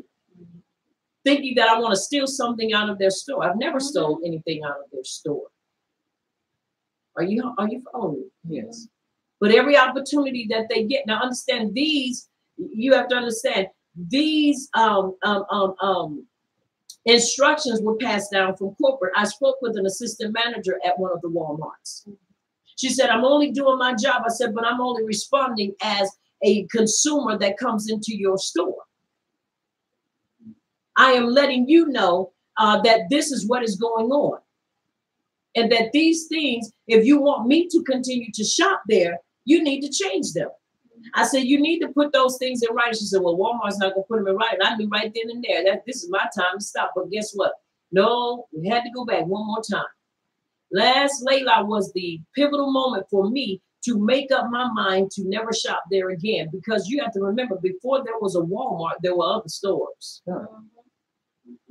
And this is where now we've got it's more convenient for me to go to Walmart because I can do all my shopping at one place. But you have a vehicle where you can go wherever you need to go. Are y'all following me? Yeah. No, this is not bash Walmart, but this is about revealing these things in line with other people and accept the things that have been pushed out there. I don't want equality. Not from a system that's not going to give it to me. Because they are not going to give you equality. You hear people talking about reparation. What reparation? Do you think these people are going to give you reparations? They won't even respect you. But then you want to holler reparations. They won't even pay just the same degree. And you holler about reparations? If they won't pay equally to people of different nationalities the same money, not when you get when you get it by the hour, salary. Thank you, Yahuwah. When you won't give them a salary, but you will keep them at $17 and $18 an hour, but you a salary, give the person a salary, that's something else. You have to understand the difference between getting paid hourly and having a salary is this, that even if you don't work, you still get paid when you're hourly. If you miss 2 to 3 hours, that's docked. But a person that gets a salary and they say, we're going to pay you $70,000 yearly, they make $70,000 yearly, whether they go to work every day or skip 2 to 3 days. That's locked in. Are y'all following me? Yes. And you find people, even supervisors, that say, oh, I make this an hour. And then you talk, oh, I'm on a salary. Excuse me, but y'all doing the same job. You can't expect equality from a people that will not give you or not show you respect after you've gone through all these things. Once again, Why am I connecting this? Because until we really are driving this home to myself, first and foremost, then I need to drive it home to those of us that know I'm set apart. He's chosen me to be a treasured possession of his. So if I'm a treasured possession, why am I going and letting people treat me like I'm trash? Are y'all following me? Yes. I'm not asking them to roll out the red carpet, but I am saying you're going to treat me with respect, especially if I patronize you. Come. If you ever want to hurt a corporation, hit their pockets. Stop getting mad and fussing. That's what we do. Stand in line and fuss. I said, as a last later, I told my ish, I said, I will never go back into Walmart ever again. I said, now, people can look and say, well, you know, we've been saying that. Yeah, maybe so. But I'm saying it now too. And this is not the time to say, well, we should have been saying it 3 or 4 months ago. The time is now is that we gather together and we began to do like these fools going, talking about we're going to storm Area 51. 400,000 people. We as a people need to look at that and say, if they're willing to go and storm Area 51, then we need to be willing to really get ourselves in a position to truly be autonomous. To be a set apart people that when people look at us and say, no, those people are truly set apart. Why? Because you don't see them. Because they have their own setup. Are you hearing me? Because we're set apart. Now, I want us to go to Hosea. Let's go to Hosea 4 and 6. Are y'all following me? Yes. I hope to stir somebody up this Sabbath, to really begin to look and say, you know what? We're not continue to do this. I remember when I first came into this walk and I was talking to the Abba earlier during my time as I was studying, just taking that time, and I began to think about a song that U3 is working on. I'm telling you, this CD, you think the first one was phenomenal. I am so excited about it coming out. The second one, I kept hearing a song just playing over and over and over and over. And I sat there on the edge of my bed, and I began to just talk to the Abba, and I began to pour my heart out to him, because I remember when I first came into this walk, one of the things that I really desired was to build community, to be a people that is autonomous, to have our own, to be able to have our own everything. Don't sweat over it, but just know that the way that he's given unto us is the better way. We stopped using microwaves years ago because they're killers, deadly silent killers. We heard about popcorn. You know, we would have hobbied that microwave popcorn until we found out you could breathe in the chemicals from the bag and it'll kill you. From the popcorn, when it's popped and you open it up and that, you know, that heat comes from, people have died inhaling the heat from it. And I'm like, okay, that's enough for me. No more microwaves and no more microwave popcorn. Because I'm not going to be feeding my temple something that's slowly killing me. Right. And we wonder why we have issues in our bodies, because we're putting microwaves in there. Microwaves from that gets into the food. And so we stop using those. And I began to think once again, we have to begin to renew our minds, and we have to really begin to look at our lives and look at being a separate people. When you look at the Amish and the Quakers, they have no dealings with anybody except their own. They are truly an autonomous people. They are a simple people, but that's what they do. The thing that makes whatever we have valuable is when people put value on it. People buy Rockaware. People buy those. People buy Tommy Hilfiger. People buy whatever else stuff is out here because people put a price on it. Michael Jordans, all of these things. When you put into a frenzy like piranhas smelling blood, because we've been tricked into believing that if we got it, it makes us, we have that one-manship up. It doesn't. All it does is just show that we have become a materialistic people, which we were never in the beginning. But now these are the things, and this is what they wanted. This is what they wanted. Not to divert and to digress, but let me tell you something. We be glamping because we got a we got a queen size bed in our tent. And as we were laying across in our tent, and we were laying in, and it was raining, and everybody was doing, we read the Willie Lynch letter. We got a book, and it talks about the Willie Lynch letter. Y'all, when I finished reading that, when me and my ish finished reading that, I was so hyped. I was so angry at the same time. But I said, let my anger be constructive anger. Are y'all following me? Yeah. Let it be constructive. Let it be that I'm able to point somebody in the direction in the right way. So you can be angry. And the right is to be angry, but what? Sin not. And we both read it and we finished it. And as we looked at each other, we was like, wow, we see this to Yom. It's manifesting. They said for 300 years, they will be affected by it, and we are affected by it. And sometimes we don't even realize how affected we are by this. I realized once again, last later, how indoctrinated we are to believe that we have to keep doing the same things over and over again because of convenience. Well, I'll just go to another one. It doesn't matter how they treat me. Just go patronize another one. But yet, neither is that showing the traits of a set-apart people. A set-apart people say, oh, no, I will not. You will not treat me like I'm nobody. You will not treat me less of a human being. No, I'm not that person. And I'll show you. I will show you. I will not patronize you. And anybody else I can encourage not to patronize them, I will do it. And you should do it too. Why? Because we benefit nothing from it. Somebody said, but we do. We get the merchandise. That's not their merchandise. They're just selling it for somebody else. It in bulk and then sell it to us high price.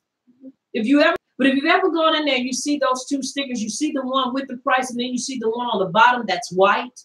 They sell it to you retail. They get it wholesale. They can sell it for $7 and retail. They can only pay $1.42 for it. This is why whenever they put stuff on for that merchandise. So you got to understand, we can't play the game. We're not trying to play their game. But the bottom line is we got to renew our minds and we got to remember who we are and remember that we don't have to patronize people that don't consider us worth being respectful to. Are y'all following it? Yes. All right, chapter 6, and we're going to look at chapter 4, we're going to look at verse 6. All right. Let's read. Hosea chapter 4, verse 6. My people are destroyed from lack of knowledge. Because you have rejected knowledge, I also reject you as my Kohen. Because you have ignored the Torah of Yahuwah, I also will ignore your children. And it is so. And it is so.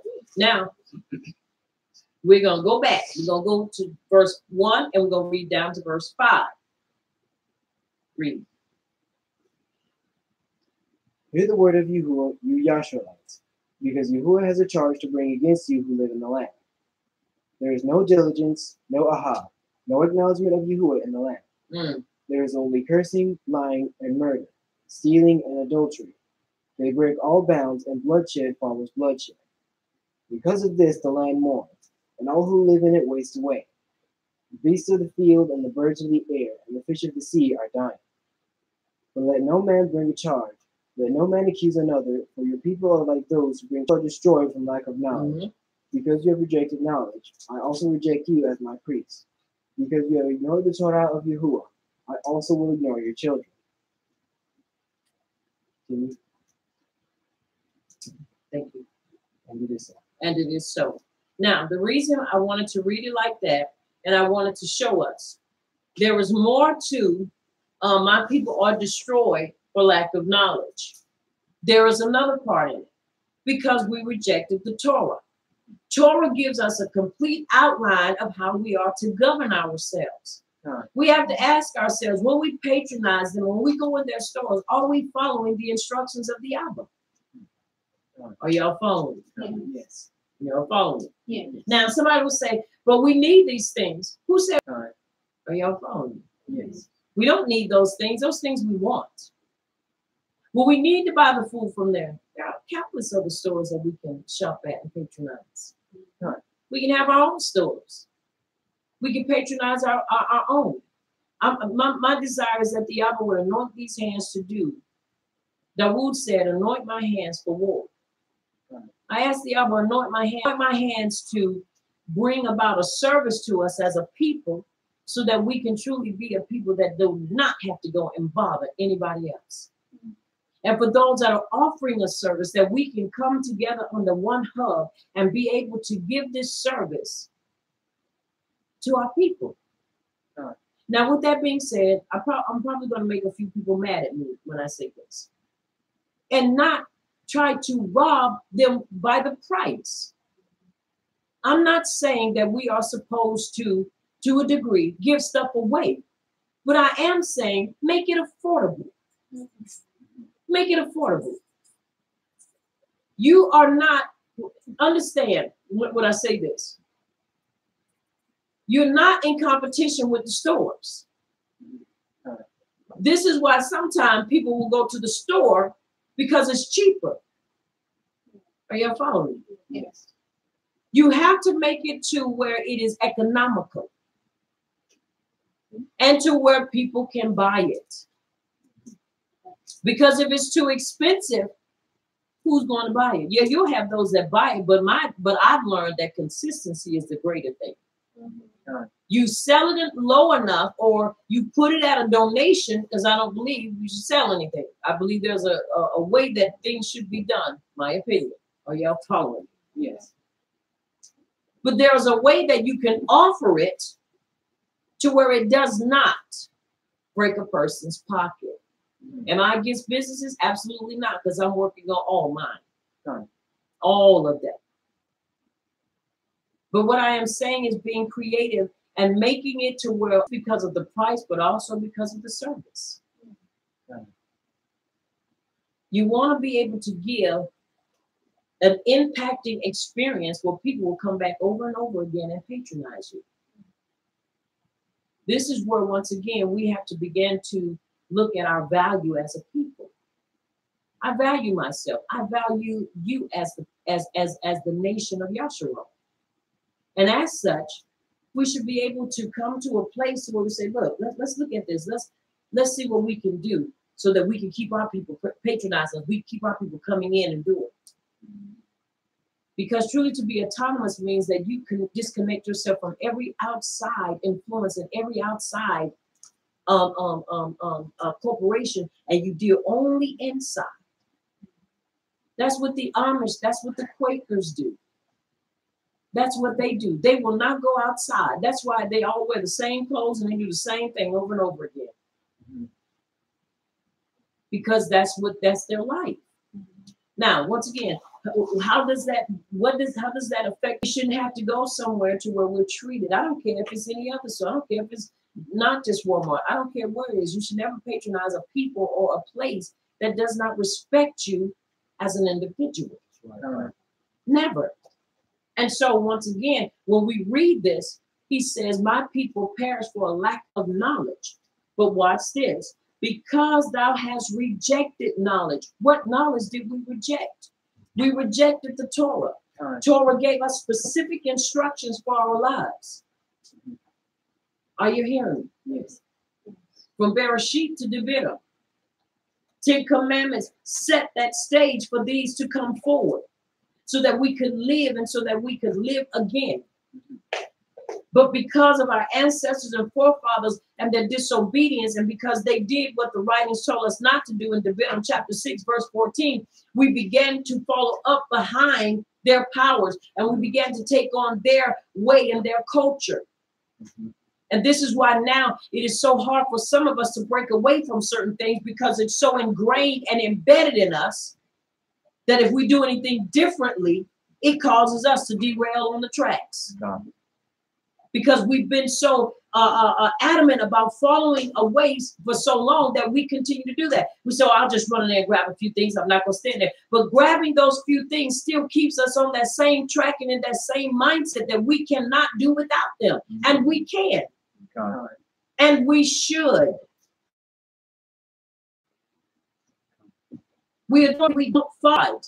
Did not care about the Torah and the testimony of their forefathers, and went after false worship of other false power, casting them off. Now, once again, somebody will say, how does that all correlate? It correlates because we continue to perpetuate a system that will not acknowledge us as a people, antagonizes us as a people, and continues, watch this, to invest in others that do the same thing. Understand, their reach is not just their store, their reach is global. That's why they do what they do. Are y'all following me? Yes. He said, didn't care, bloodshed, all of these things that are happening. And look what he says. Because you have rejected knowledge. What knowledge did we reject also? We rejected knowing that we are a treasured people. We set that aside. You know, the mentality is, I don't want to be a treasured people. I just want to be me. I don't need to be all that. You know how you get these crazy people that when they have all this stuff, especially when you have those that come from a very wealthy family, well, I don't want to be connected with that. I want to make my own way. And they start disconnecting themselves and going doing stupid stuff. And, well, I don't want their money and I don't want this. And people look at them like, are you crazy? Right. You don't want their money. You don't want this. The reason they reject it is because they don't want to have to own up to the responsibility of keeping that. And so instead of owning up to that and being responsible, they disconnect themselves from it like we have done and continue to do. Instead of owning up to who we are as a people, instead of owning up and saying, I don't have to patronize you. I don't have to serve you. Number one, because all the stuff you're doing, I don't have to. We have so many reasons why we could reject patronizing them. But we continue to find a reason why we should. Start looking for reasons why you shouldn't, and I can give you 1,001. Why you shouldn't patronize them and others. It is important that we understand this. Hear me well. Hear me well. And this is what he says. I will also reject you from being. You have to understand. If we continue to do this, because we're already in this in verse 7, as they were increased, so they sinned against me. Therefore will I change their beauty into shame. There is no beauty in this. There is shame in this. This is why it is important to turn back to the Abba, or we turn to the Abba, and we look and we ask him, Abba, show me what I need to do. And then when he shows us, don't sit up there and make an excuse for why it can't be done. Yeah, that's right. It's important that we understand these things. Are y'all following? Yes. He tells us in Timothy's 2:15, study to show thyself approved unto Abba Yahuwah, a workman that needed not to be ashamed, rightly dividing the word of truth. Rightly dividing the word of truth. That means that as we study, we're studying. We have not an angle, but we have a basis for our studying.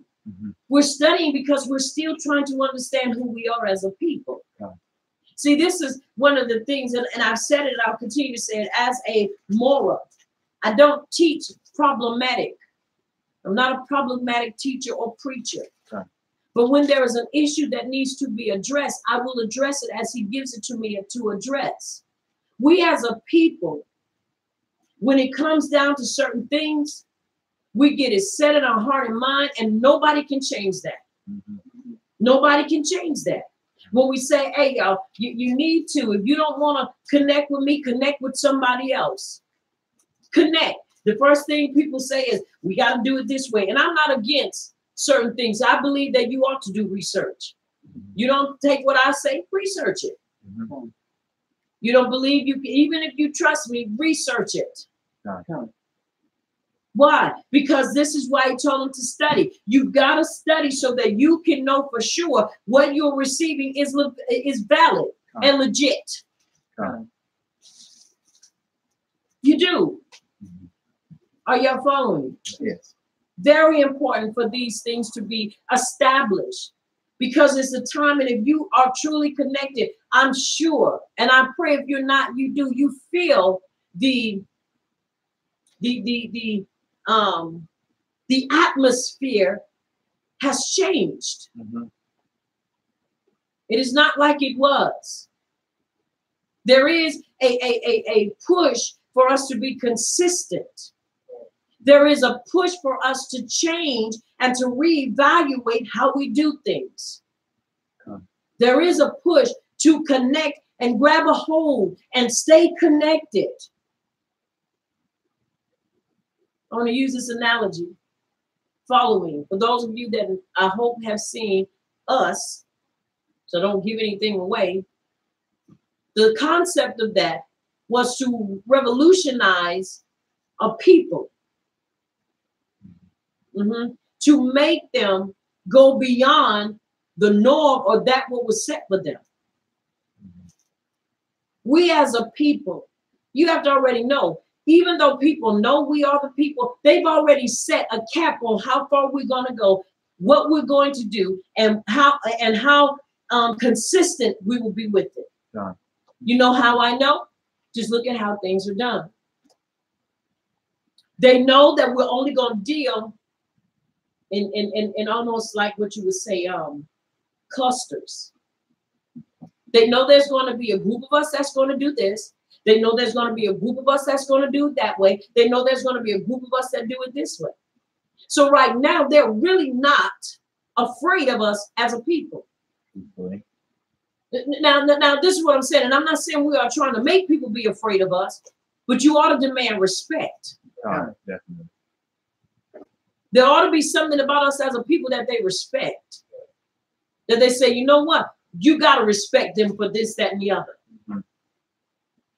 These are things that are so important to us as his people. See, because right now, they don't see us as being that people. It's about us coming together. I was talking to my ish, and I was talking to my bots this morning. And I began to say, you know, these people that it's 400 or 500,000 of them, and they have invested, they have sown money because they were talking about storming Area 51. I said, wouldn't it be a great thing if we could get our people, that many of our people, to say, you know what? We show them we're not just talking. Let's find an island. Let's buy an island. Let's show them that we can do just what we say we can do as a people. Let's show them we don't need them. Let's show them that without us, you don't have a country. You don't have a backbone. Let's show them. Can we get us to say, well, who gonna invest this and who gonna handle the money? That doesn't matter right now. Can we just all get that many people? Can we get past 1,000? Can we get past 200 or 300? Can we really get to where we ain't sitting birthday? Bought an airplane and turned it into a restaurant on the island, so that when you're there, the airplane is opened up place to where it's governed by us. That's in truth. And I'm not just talking about a few. I'm talking about all 12 tribes, and we're on this island, and we're living, and we're doing, and we ain't under all of this. Somebody said, how we gonna have electricity? We already got that figured out. Are you hearing me? Yes. Well, how are we gonna live? How we gonna? That's already figured out. The bottom line is, are you willing to do it? Are you willing to pool resources, and we do? And then we ain't got to worry about nobody trying to nut up and run off with it. Or when we get there, now everything changes. No. Truly being able to say, you know what? We're going to get this island, and all of those that understand woodworking, all of those that are carpenters, your job is to build. All of those that know, and we ain't just putting women in the kitchen because you got men that cook. My sons are excellent cooks. So everybody is not. I enjoy doing carpentry because my grandfather was a carpenter by trade. It was in him. He was born a carpenter. He could draw out a straight line even after he had a stroke with his left hand. That is very unique. No, that is not something that just happens. No, that is something that is unique, and it is a gift. I can't do no straight line. Put my mind to it. So you have to understand, we cannot get that mentality where we're going to put all the women to the back and all the men to the front. Then you put people out of place. Because what if you put a hammer and a nail in a man's hand and he can't do anything with it? Or you put a woman in the kitchen and she can't cook. Now you got issues. Are you following me? Yes. I didn't say anything about rearing children. Are y'all following me? Yes. That's in us to do. To be nurturers. But when it comes to certain things, we get to this point where now we start genderizing things. We got to put the men here, we got to put the women here, and we got this and we got that. You got women that hit harder than a man. And I'm just saying it as it is. No, I don't believe a woman should be a boxer. But I am saying to defend yourself and to have somebody to defend you and walk with you. Are y'all following me? Yes. I heard an analogy, and this was a great analogy. If I'm too weak to help my ish lift the table, that means there's not going to be a balance. And if nobody else is there to help him, that means he's going to have to carry the whole load. But if I'm able to help him lift that side to bring a balance, then we're able to get more done. If he's fighting and I'm standing around jumping around because I don't know what to do, he's going to end up dying, and so am I. But that's not going to happen because, trust me, I know how to pick him up and put him down. Right. It ain't going to be no running up on me, hitting me. It ain't going to be no running up on me and mine and think you're going to get away. The only way you're going to do that is you're going to sneak me. And if you sneak me, it is because I let you sneak me. But what I am saying is that we got to get away from these traditions, essence of it, and not what man has added on to it. Are y'all following me? Yes. It is important that there is a balance. Important that we understand these are things that I believe that the Abba is pushing us towards and not away from. He's trying to get us away from the mindset is that we have to go into these things and everything has to be conventional and everything has to be convenient. It's convenient to go in the store and buy this, but is it healthier? No. It's more convenient to do this, but is it better? This is where we have to ask the question. When we're talking about this, when we get our chickens, we get our lambs, we get our goats. No, you can't slaughter them every day. You have to use wisdom how you do. So you have to adjust yourself to living according to the writings. We are not vegans. We eat meat. But we are learning how to adjust our diet to fit our future. Are y'all following me? Yes. Because it won't be easy. We ain't gonna be killing lambs and goats every day. Right. But only when we need it. But we will eat off the the vegetables of the land. So we're preparing ourselves for the future. So watch this. The thing of it is now, well, man, you got to clean out all that. Absolutely, because they do it. This is why when you go to the store and you buy something, you're like, God dog, look how bruised this chicken is. Because they put it on a machine. And the machine is what does it. That's why the meat be all beat up and told the devil up. But when you are able to do your own, you're able to see to it, you're able to tend to it, you're able to ensure that the atmosphere that's over what is yours is that of the presence of the Abba. So we are learning to adjust our diet to eat it, but not always. Are y'all following me? Yes. So that in the future, we're not killing ourselves by overworking ourselves and by losing. Are y'all following me? Yes. Because we're not being wise. They forgot their purpose. And just like we are in this land, our purpose was forgotten years and years and years ago. So now we are trying to rekindle or recapture our purpose so that we can share it and spread it and walk in it. It is important that we understand that. And the Abba is pushing us as a people towards that. Yes, he is. It's a hurtful thing to see. And I told the Abba, I repented to him. I said, because I felt like I dropped the ball. Because I know what you showed me. I know what you gave me concerning community and really being autonomous. And we get to a point that sometimes you can become discouraged.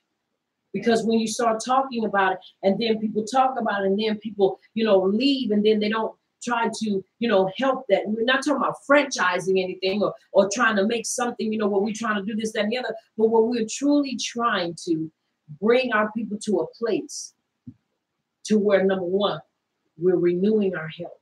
Mm-hmm. He gave me 3 R's: recovery, restoration, and revival. Recovering our health, recovering our way of life, revival, restoration, and then revival. And sometimes we get in this and we start trying to get in that mainstream flow. And then we stray from what we're supposed to do. Mm-hmm. And I told him this morning, I said, Abba Yahuwah, I repent. I said, because I felt like I dropped the ball, because I know what you gave me when it was for us and still for us to build community. Mm-hmm. Because we can become distracted, mm-hmm. very distracted with things around us, because we're trying to maintain in that stream. Mm-hmm. Is that the stream of the Abba, or is that a man-made stream? Mm-hmm. That we're trying to keep up with? I'm trying to maintain my walk with the Abba. Wow. And so it is important that we connect. We connect to the Abba through Yahushua Mashiach, so that we can truly understand the importance of knowing that we are set apart people. And that if we refuse that knowledge that he's given us, now understand, the Torah talks about every aspect of our lives.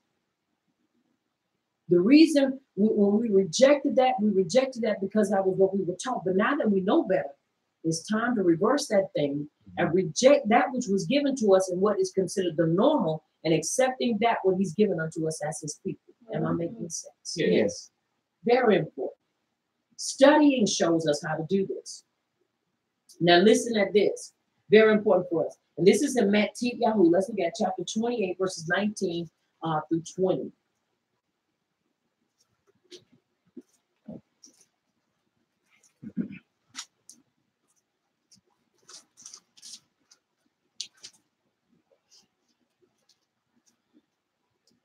We have said this.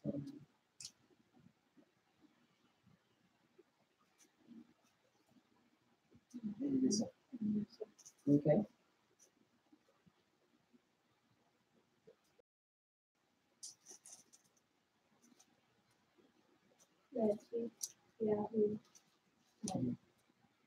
Chapter 19.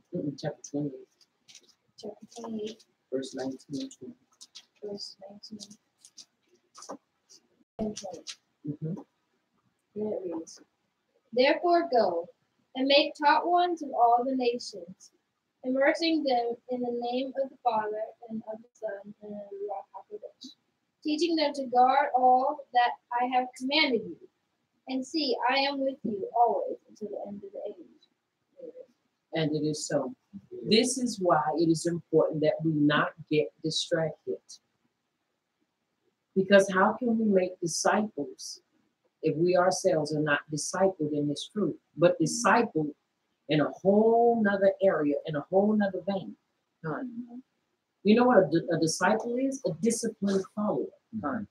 We've become so disciplined in following the ways of the world that when it comes down to following the ways of the Abba, we miss it at times. We miss it on a gross level. Listen at this. Let's go back up. Okay, let's go back.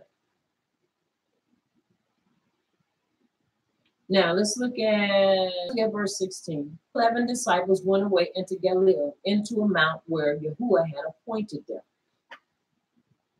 And when they saw him, they bowed to him, but some doubted.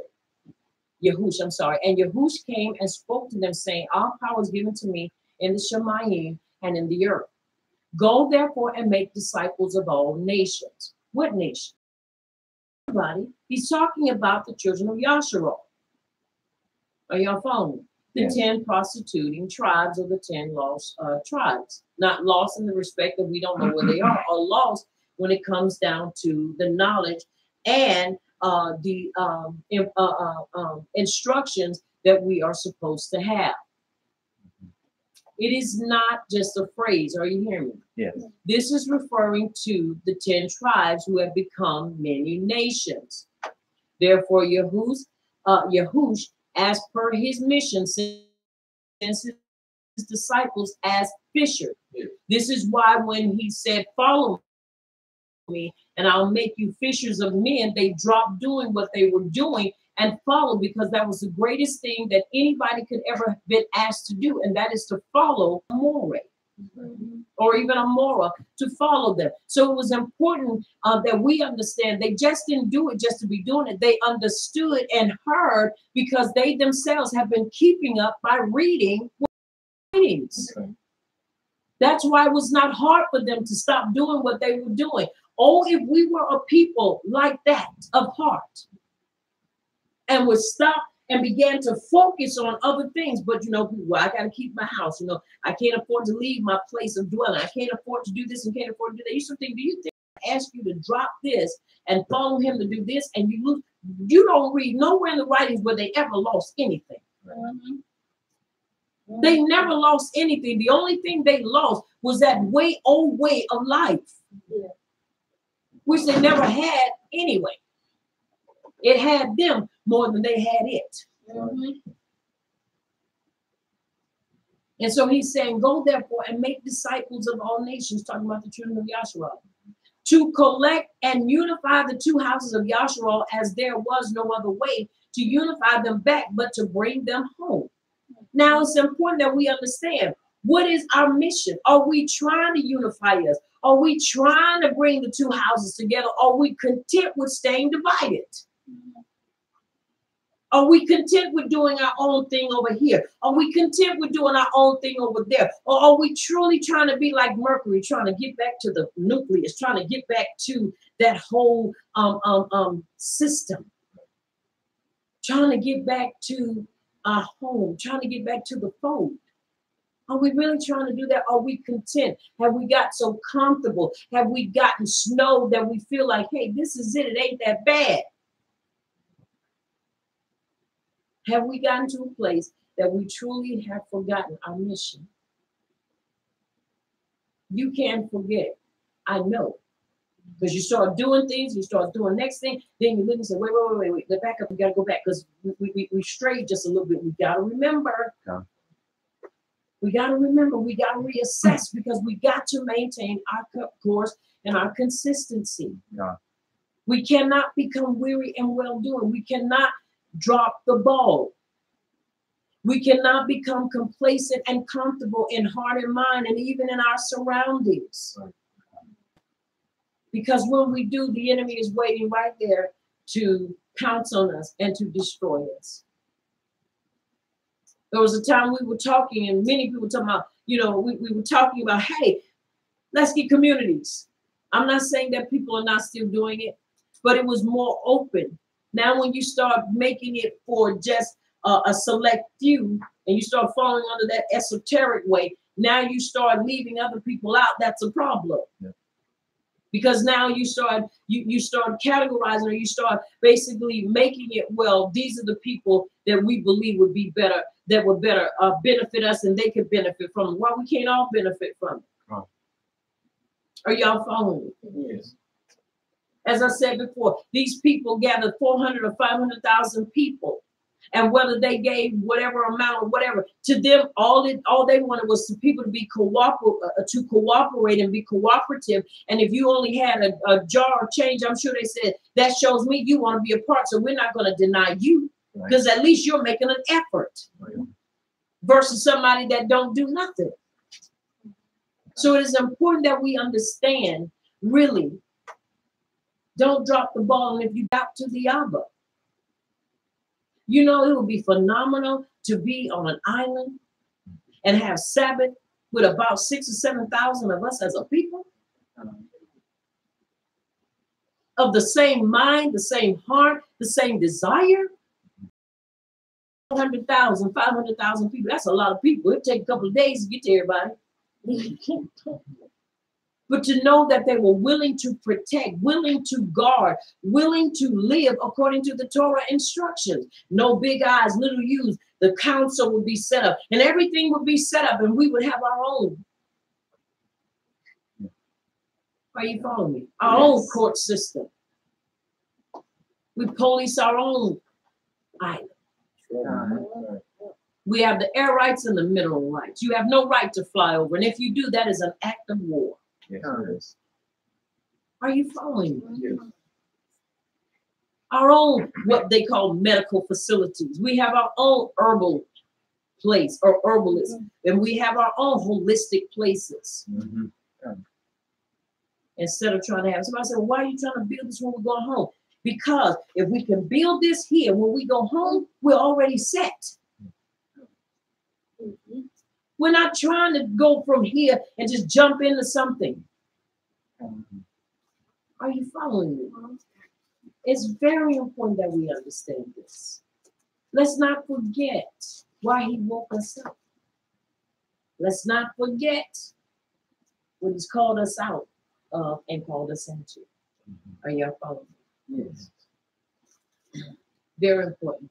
Now, once again, in this, not only the 10 tribes could return, but also the others. Now, listen at this. It says, those that wish to join Yahshua, which had the full opportunity to do so. These ties up with Yahu's mission to go after the prostitute and sheep of the house of Yahshua, mentioned in Matthew 15 and 24, when he said, I come not but for what? The prostitute and sheep of Yahshua. Now, many times when people look at that verse and they see that the woman was baruched by the Abba through Yahush for her daughter to be healed from a spirit that vexed her or possessed her. Many times people believe that that was the acceptance of her coming into truth. You got to understand something. Just because I give a person a ride home does not mean now they become a part of my family. Mm-hmm. Are you following me? Yes. She had to believe because she wanted healing for her daughter. Are y'all following me? Yes. But we cannot start saying, well, now she's become a part of the fold. Because unless there's evidence and unless she repented, she said, even the dogs have to catch the crumbs that fall from the table. In other words, if they don't want the healing, give it to us. Give it to me. I'll take it because I believe you to do it. Mm-hmm.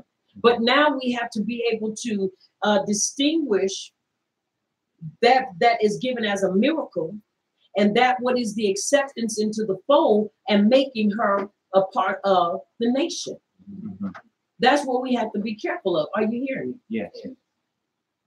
And concerning the feast, concerning the Sabbath, you can come in and you can live and be a part of it, but you can never hold a status.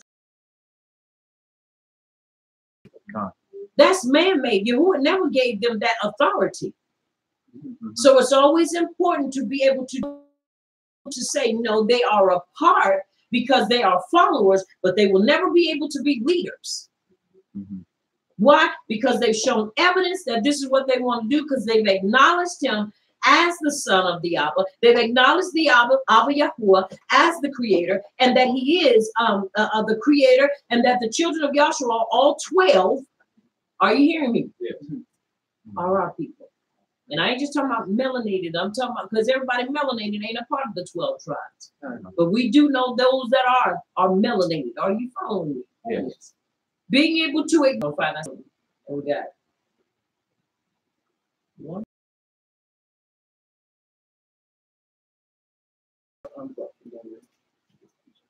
All right, verse 20.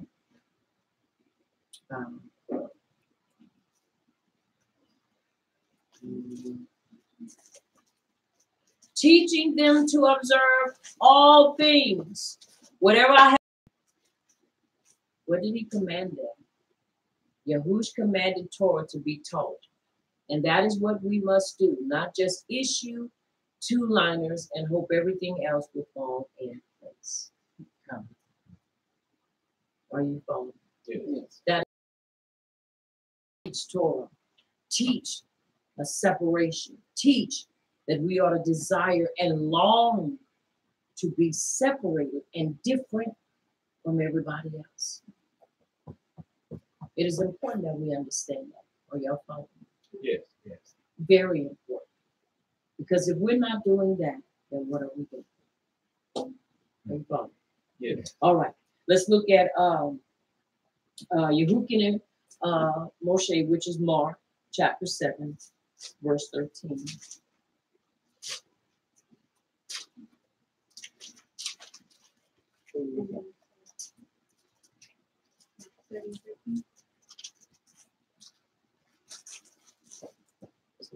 Mark 7:13. 7:13. 7:13. Chapter 7, verse 13.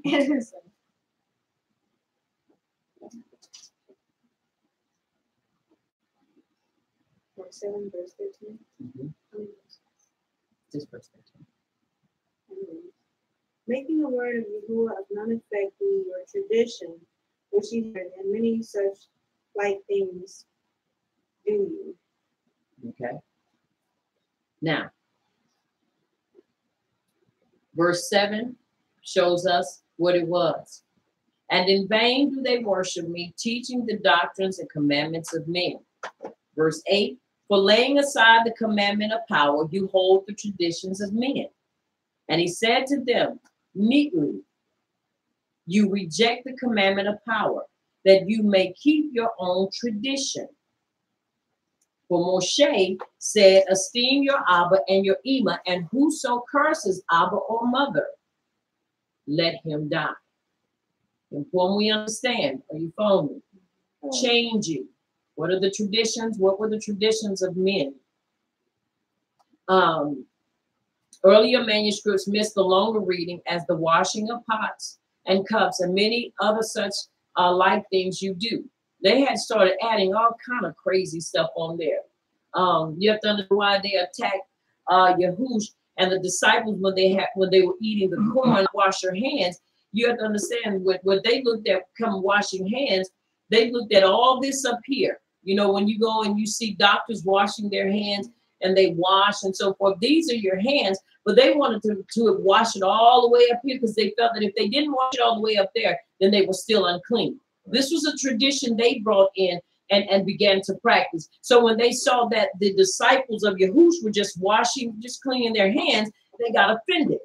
So it's important that we understand when you begin to put traditions in the place of the Torah instructions, you're going to have some problems. Right. And it is so. All right. Now, he said you neatly rejected. You have no issues. Are you hearing me? Yeah. So it's important that we understand his Abba or his mama.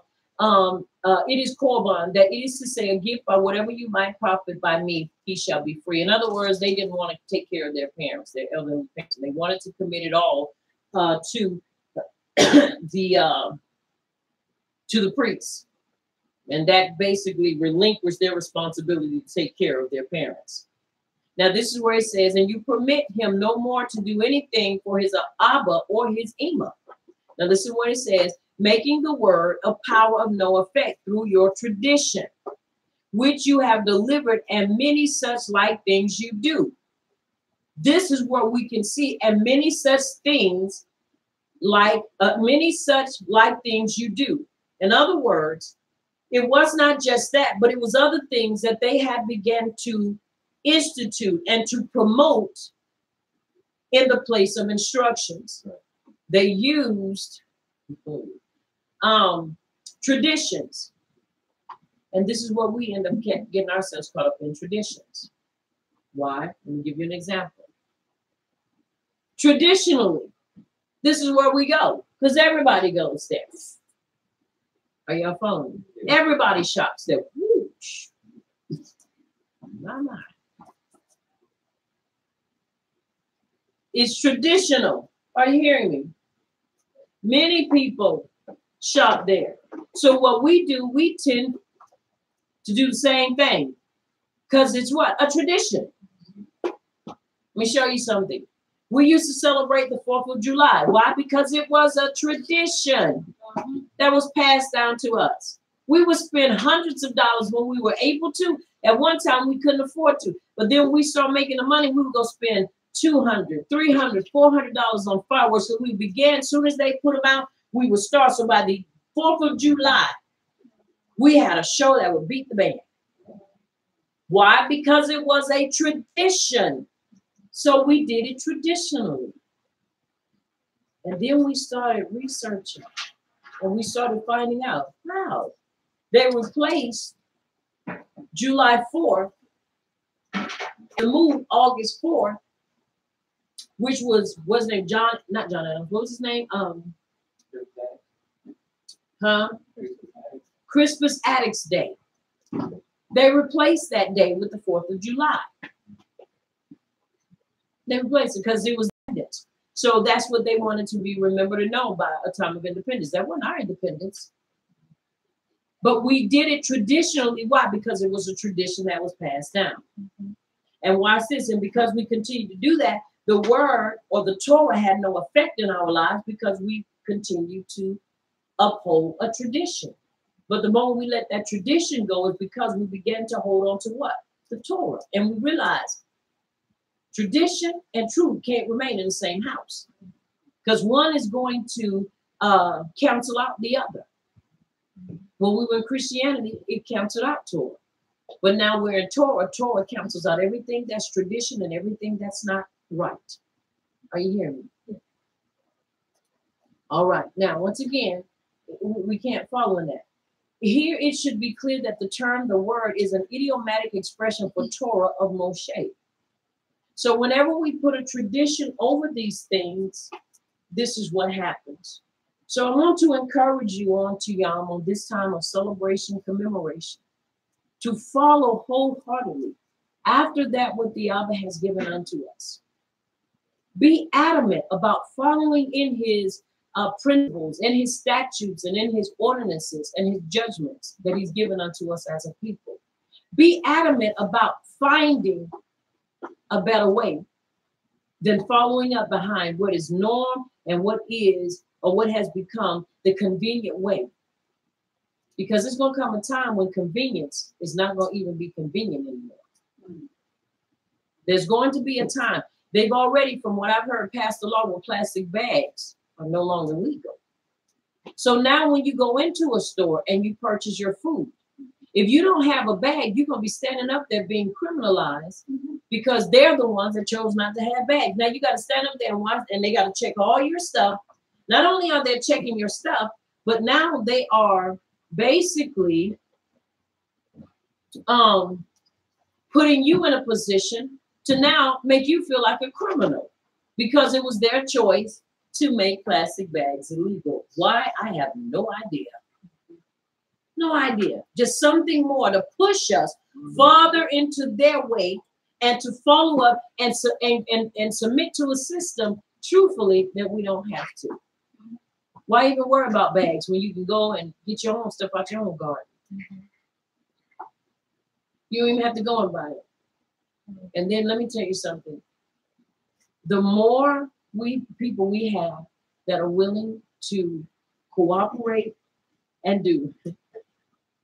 I've been playing Apex with Deshaun, with Yehukanan. And when we get on there, the one thing that I found by playing, he introduced me to this, now I'm hooked on it, is that when we get on there, one of the things that he does, and I sit back and listen, he says, because he told me, he said, the best players to play with are the ones with microphones, because they will talk. And when a person is able to communicate, then you're able to get something done. Right. He said, but the people that do not, you can't. And I know for sure from experience playing, people that don't communicate, they will not. You can't get anything done. Those are the ones that do things on a solo. Those are the ones that get way up and die and expect you to come and die with them. So even in games, they're showing you the mentality. But he will go on and he says, are you a team player? Do you have a mic? Are you a player that cooperates? And when we don't get a response, then we automatically know, okay, it's me and you. We got to do this because we don't have a third teammate.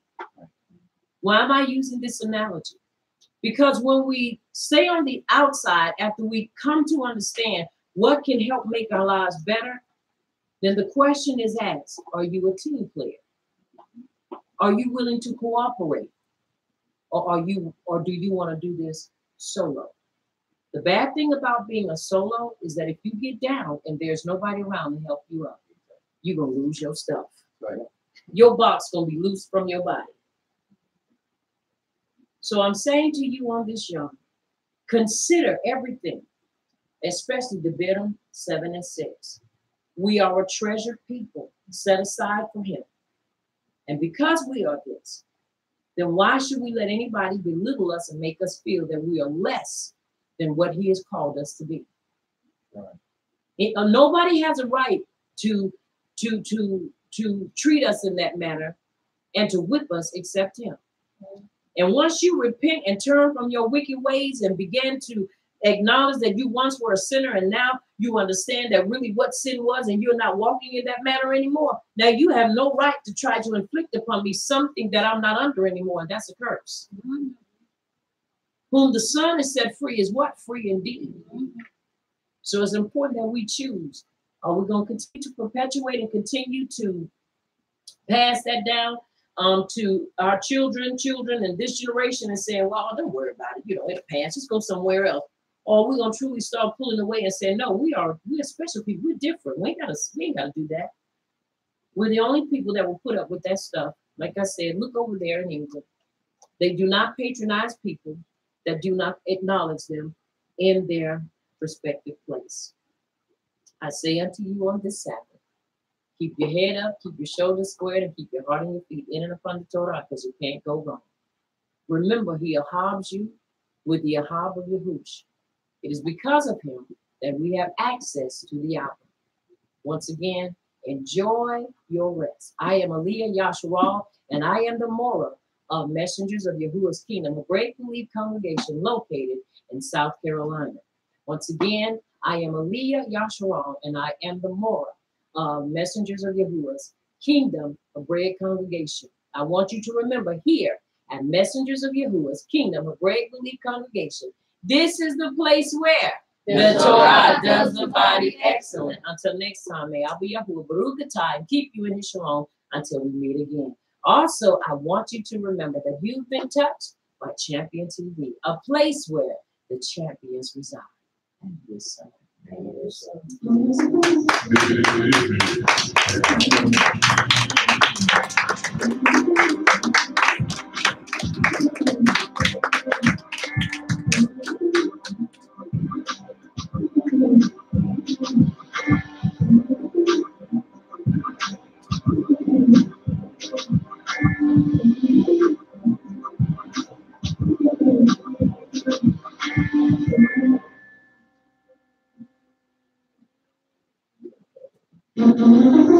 This is Champion TV.